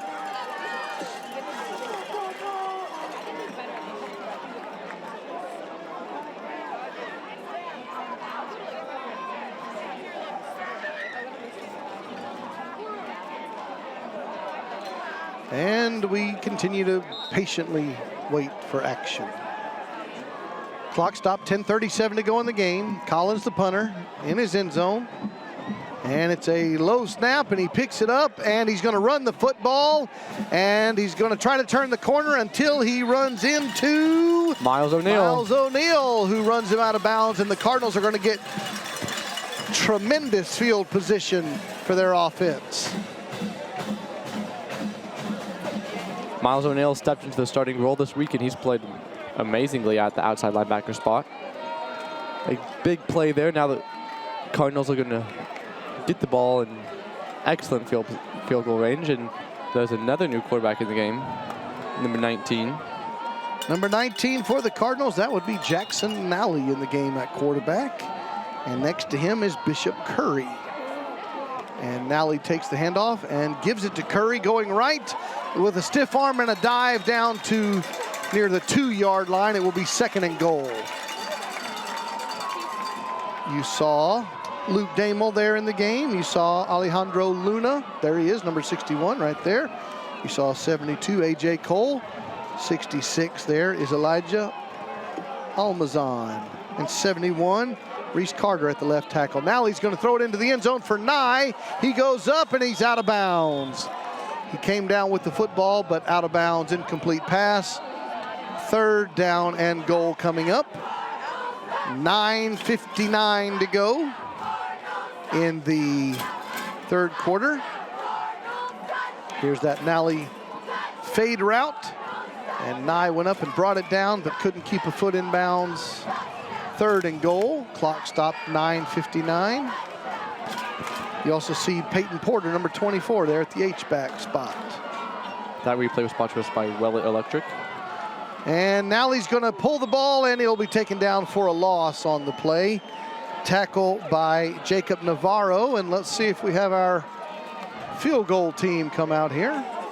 It's going to be 4th and goal, and here comes the field goal team. Sham McGregor will come out here. He of the numerous PATs, but it's time for a field goal. This will be a 24-yard field goal attempt. Not much different than a regular PAT. Carson Maynard, the holder. The lefty, Sham McGregor. Snap is back. The kick is up, and it is good. And the Cardinals have scored 60 tonight in the district opener. 60-28 is our score. This is Trey Graham, Ross Graham, and John Graham joining you in Crandall, Texas on the Melissa Cardinals Network. Thanks to those who are emailing in, mcnr@melissaisd.org, mcnr@melissaisd.org, and we're going to try to get you an update on that Salina and Anna game that we think has gone to overtime. We have 9:09 to go in regulation here. Cardinals leading 60-28.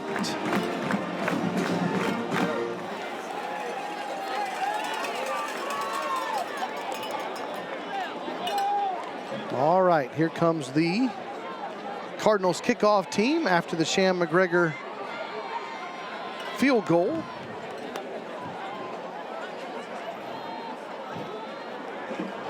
And Nick Hernandez has been busy tonight on the kickoff team.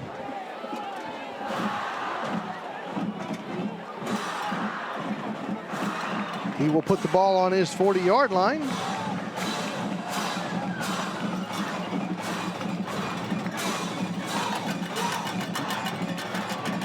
Pirates bring in the kickoff return unit.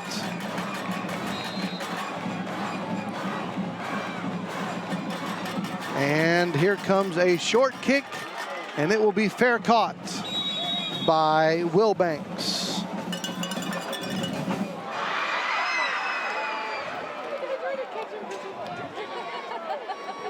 All right, the Pirates will take over at their own 25-yard line. And we'll start checking the substitutions on the defensive side for the Cardinals. On the defensive line, Oren Abel has checked in, Perel Stevens has checked in, and Antoine Dillon is in the game. At the corner spot, we have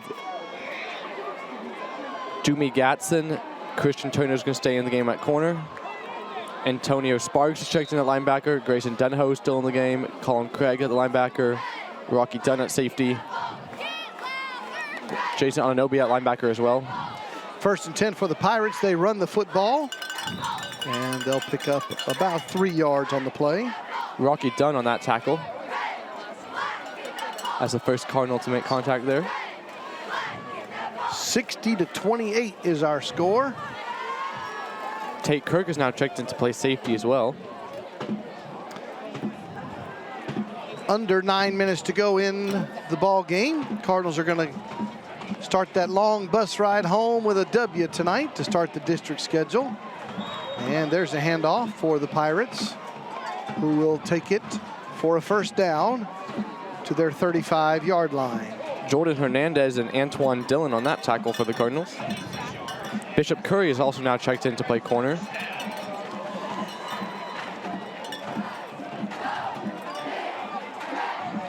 First down and 10 Pirates at their 35-yard line. Take the snap, hand the ball off. That's Collins at quarterback. And they're going to run it to the 40. And thankfully they're letting the clock roll. 7:45 and counting. There's a camera right behind the mighty Cardinal band. There they saw them in action. 2nd down and 5 for the Pirates. And they're going to run the football again, going right. And that is Moreland on the carry.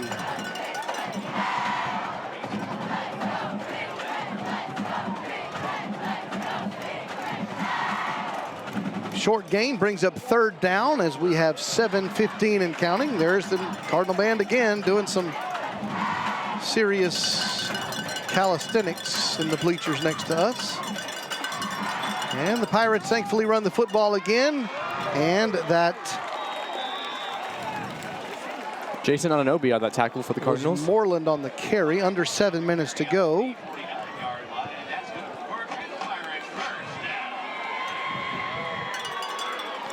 All right, 6:55 and counting.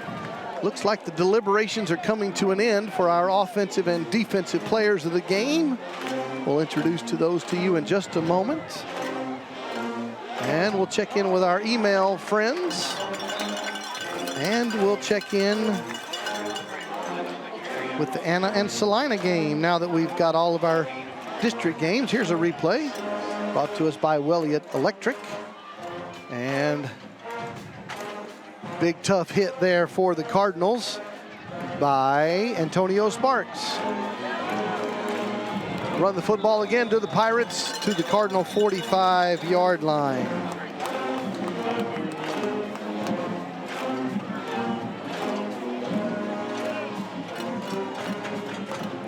Thanks to Wellington Electric for sponsoring our replays here in the final stanza. 3rd down and 4. Collins is going to throw the football out to the right side, and he's going to have a completion for a Pirate first down.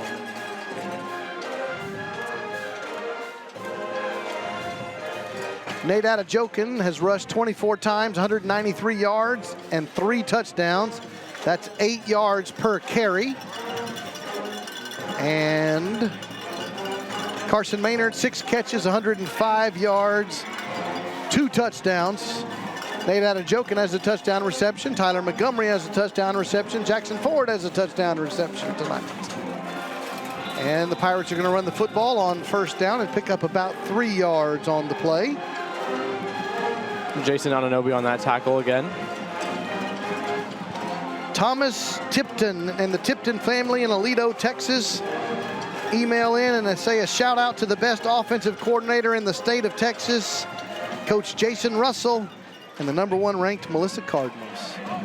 Swing it out to the left side is going to be caught, and it's going to be short of the stick. It will bring up a 2nd down play for the Pirates. Sean and Wendy Lear check in. Say, go Army. Good job. They say, go Cardinals. Good job. And they say, yes, the Cowboys are for real. So there's the councilman telling you what's up. All right, hand the ball off to the Pirates, and they're going to have a first down to the 24 of the Cardinals with 4:45 to go in the ball game. And in just a moment, we're going to introduce our offensive and defensive players of the game and invite you to meet them in person on Monday night at 5:30 p.m. for the Cardinal Scoreboard Show. As you can hear the mighty Cardinal Band next door to us, literally. All right, Collins will throw it out to the right side. It's going to be caught for a short gain. And we're going to take a chance to thank another one of our sponsors. Since 1955, Steel Fab has been committed to providing our customers with quality structural steel fabrication and construction at competitive prices. Steel Fab believes in doing the right thing and treating our employees and customers with dignity and respect. Regardless of how big or small your next construction project is, Steel Fab is dedicated to provide you quality and support on every job. Another Pirates run there, and a tackle for the Cardinals by Romeo Garcia, number 46 right there. So thank you to all of our wonderful sponsors as we are approaching 3.5 minutes to go in the ball game. Cardinals are going to go to 1-0 in district play. And the home team Pirates are going to lose their first district game. They're going to throw it into the end zone, up for a grab, and an incomplete pass. That was intended for Douglas, and that was Gatson on the coverage. Here's the replay brought to us by Wellington Electric. Throw that one up, and good coverage by Gatson right there. Went up and made contact with the ball. So the Cardinals are going to be 4-0 on the year, 1-0 in the district. Crandall is going to be 0-1 in the district and be 2-2 overall. Collins is going to throw the football into the end zone, throws it over the head of everybody, incomplete pass. And that was Tate Kirk on the coverage. Denison defeats Greenville 59-31. So the Greenville Lions fall to 1-3 on the year, and the Denison Yellow Jackets are 3-1, winning their first district game. All right, we want to say congratulations to our offensive player of the game. Quarterback Trevor Ham goes 19 of 25 for 253 yards and 5 touchdown passes tonight. Congratulations to Trevor Ham for being our offensive player of the game. And there are the members of the mighty Cardinal Band who've been fired up all night long. Cardinals got the football back. That was a 4th down attempt a moment ago by the Pirates. They were unsuccessful. And so Tate Kirk, who was just playing DB, is now back in the game at quarterback for the final 3.5 minutes. Hand the ball off to Bishop Curry. And the Pirates are trying to strip it, and he does a nice job holding on to the football and pushing the pile forward. We also want to say congratulations to our defensive player of the game, Grayson Donahoe. As you see this replay of that tough run by Curry, brought to us by Wellington Electric. Grayson Donahoe with 8 tackles, including a tackle for loss. Congratulations to Grayson Donahoe for being our defensive player of the game. And we will interview them on Monday evening at the dugout. Checking in the game right now is junior number 27, Hunter Mortensen. Tate Kirk at the quarterback spot, snaps the football and hands the ball off, and there's a flag on the play. Nice run there by Bishop Curry, but we have a yellow hanky. Stopping the clock at 2:48.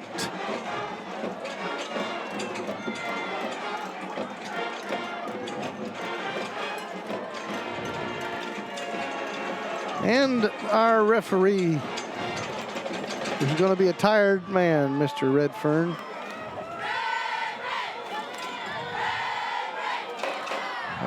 I suppose they waved that one off and said it just doesn't matter. All right, clock is stopped at 2:48. No penalty if going to be enforced.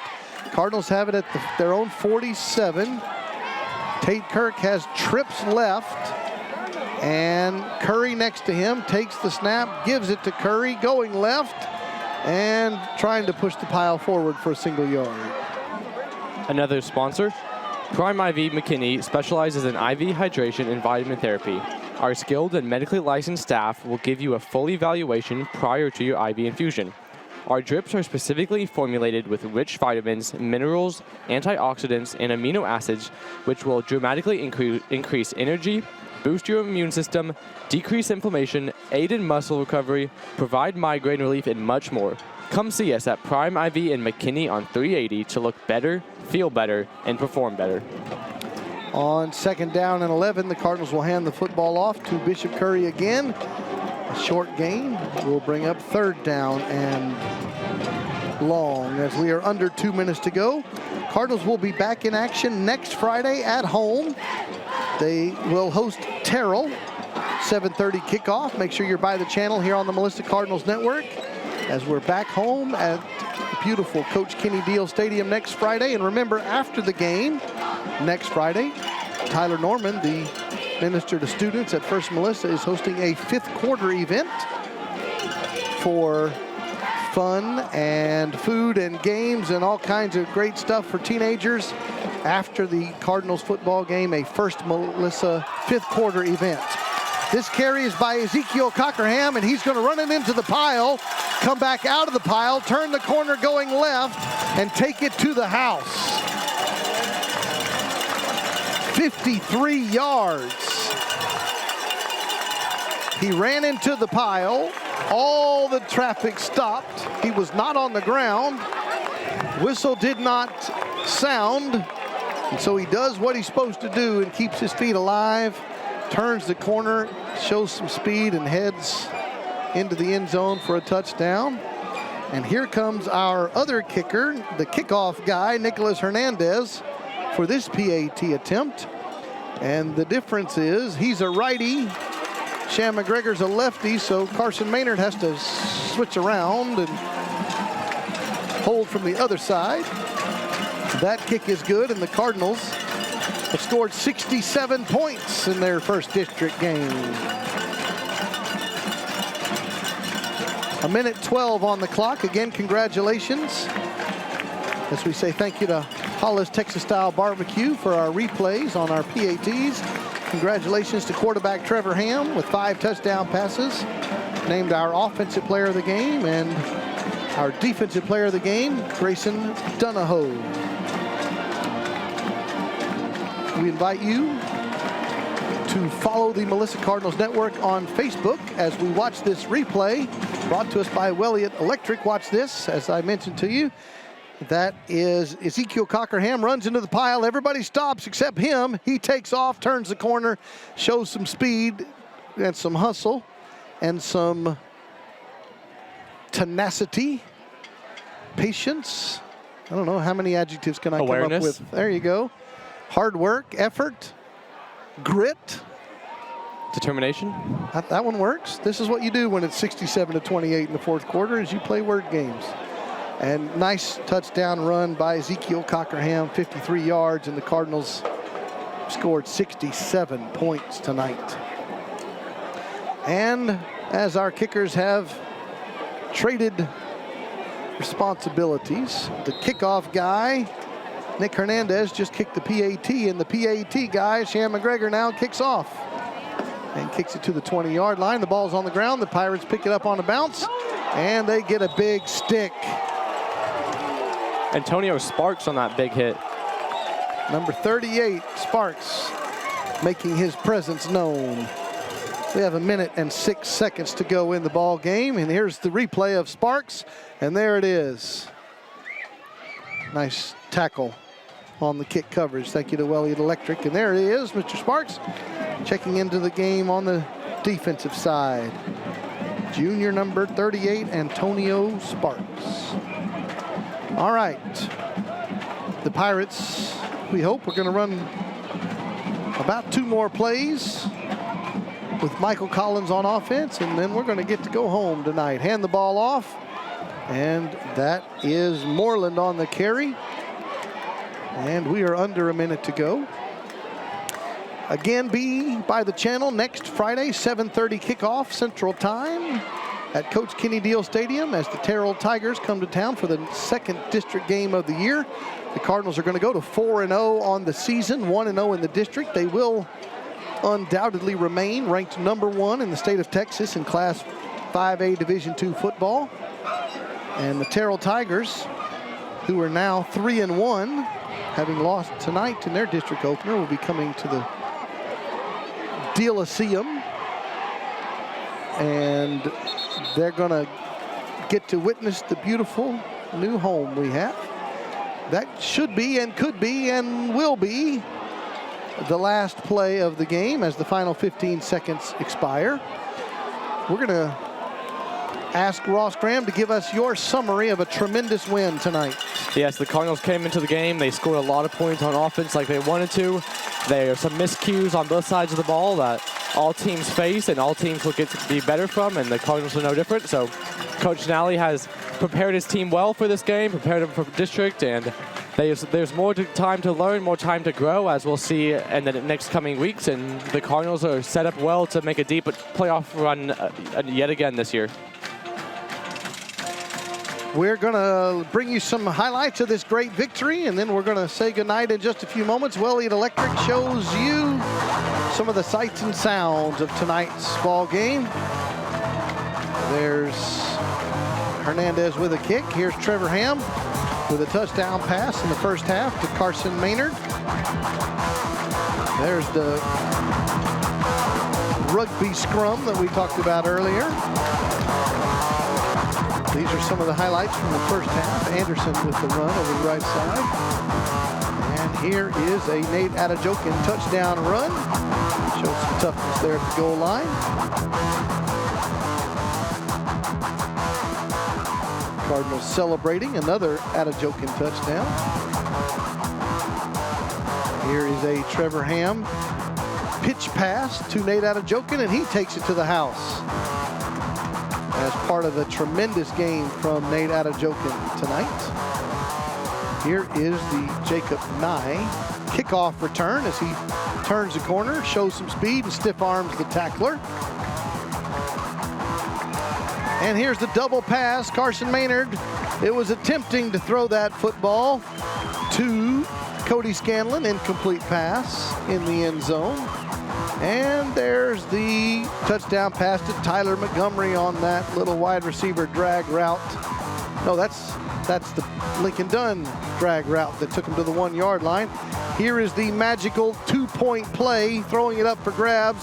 Carson Maynard did, and Ryder Slayton, the offensive lineman, came down with the 2-point play catch, and the Cardinals were victorious.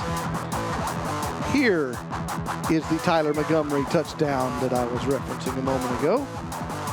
Nice effort there at the goal line. Lots of highlights when you score 67 points. Here is a Pirate pass, and that was a good defensive play by Doomy Gatson. Here is a tough run by Bishop Curry. We mentioned they were trying to strip him of the football, and he kept his feet moving and legs churning, and good run there by Bishop Curry. And Jackson Nally hands the ball on this final touchdown to Ezekiel Cockerham, who was diligent and tenacious and patient and all those things, and kept his feet alive and took it to the house, 53 yards for the final score of the night. Thank you to Elliott Electric for that. And we thank all of our wonderful sponsors tonight. There's the Cardinal team and the Mighty Cardinal Band and the Cardinal fans. There we are in that tent right there. See that red tent? That's us. And we're going to say thank you to all of our wonderful sponsors for bringing us this broadcast. We want to invite you to be by the channel next Friday as Terrell comes to town. We'll invite you one last time to First Melissa this Sunday morning at 9 a.m. or 10:15 a.m. We're going to say thanks to John Graham for a great job on the stats. Ross Graham, well done as always. Producer Craig and the crew from Game On, always a pleasure. Your final score, the Melissa Cardinals 67, Crandall 28. We'll see you next week at the Deal-a-Seum from Crandall, Texas. This is Trey Graham saying good night on the Melissa Cardinals Network.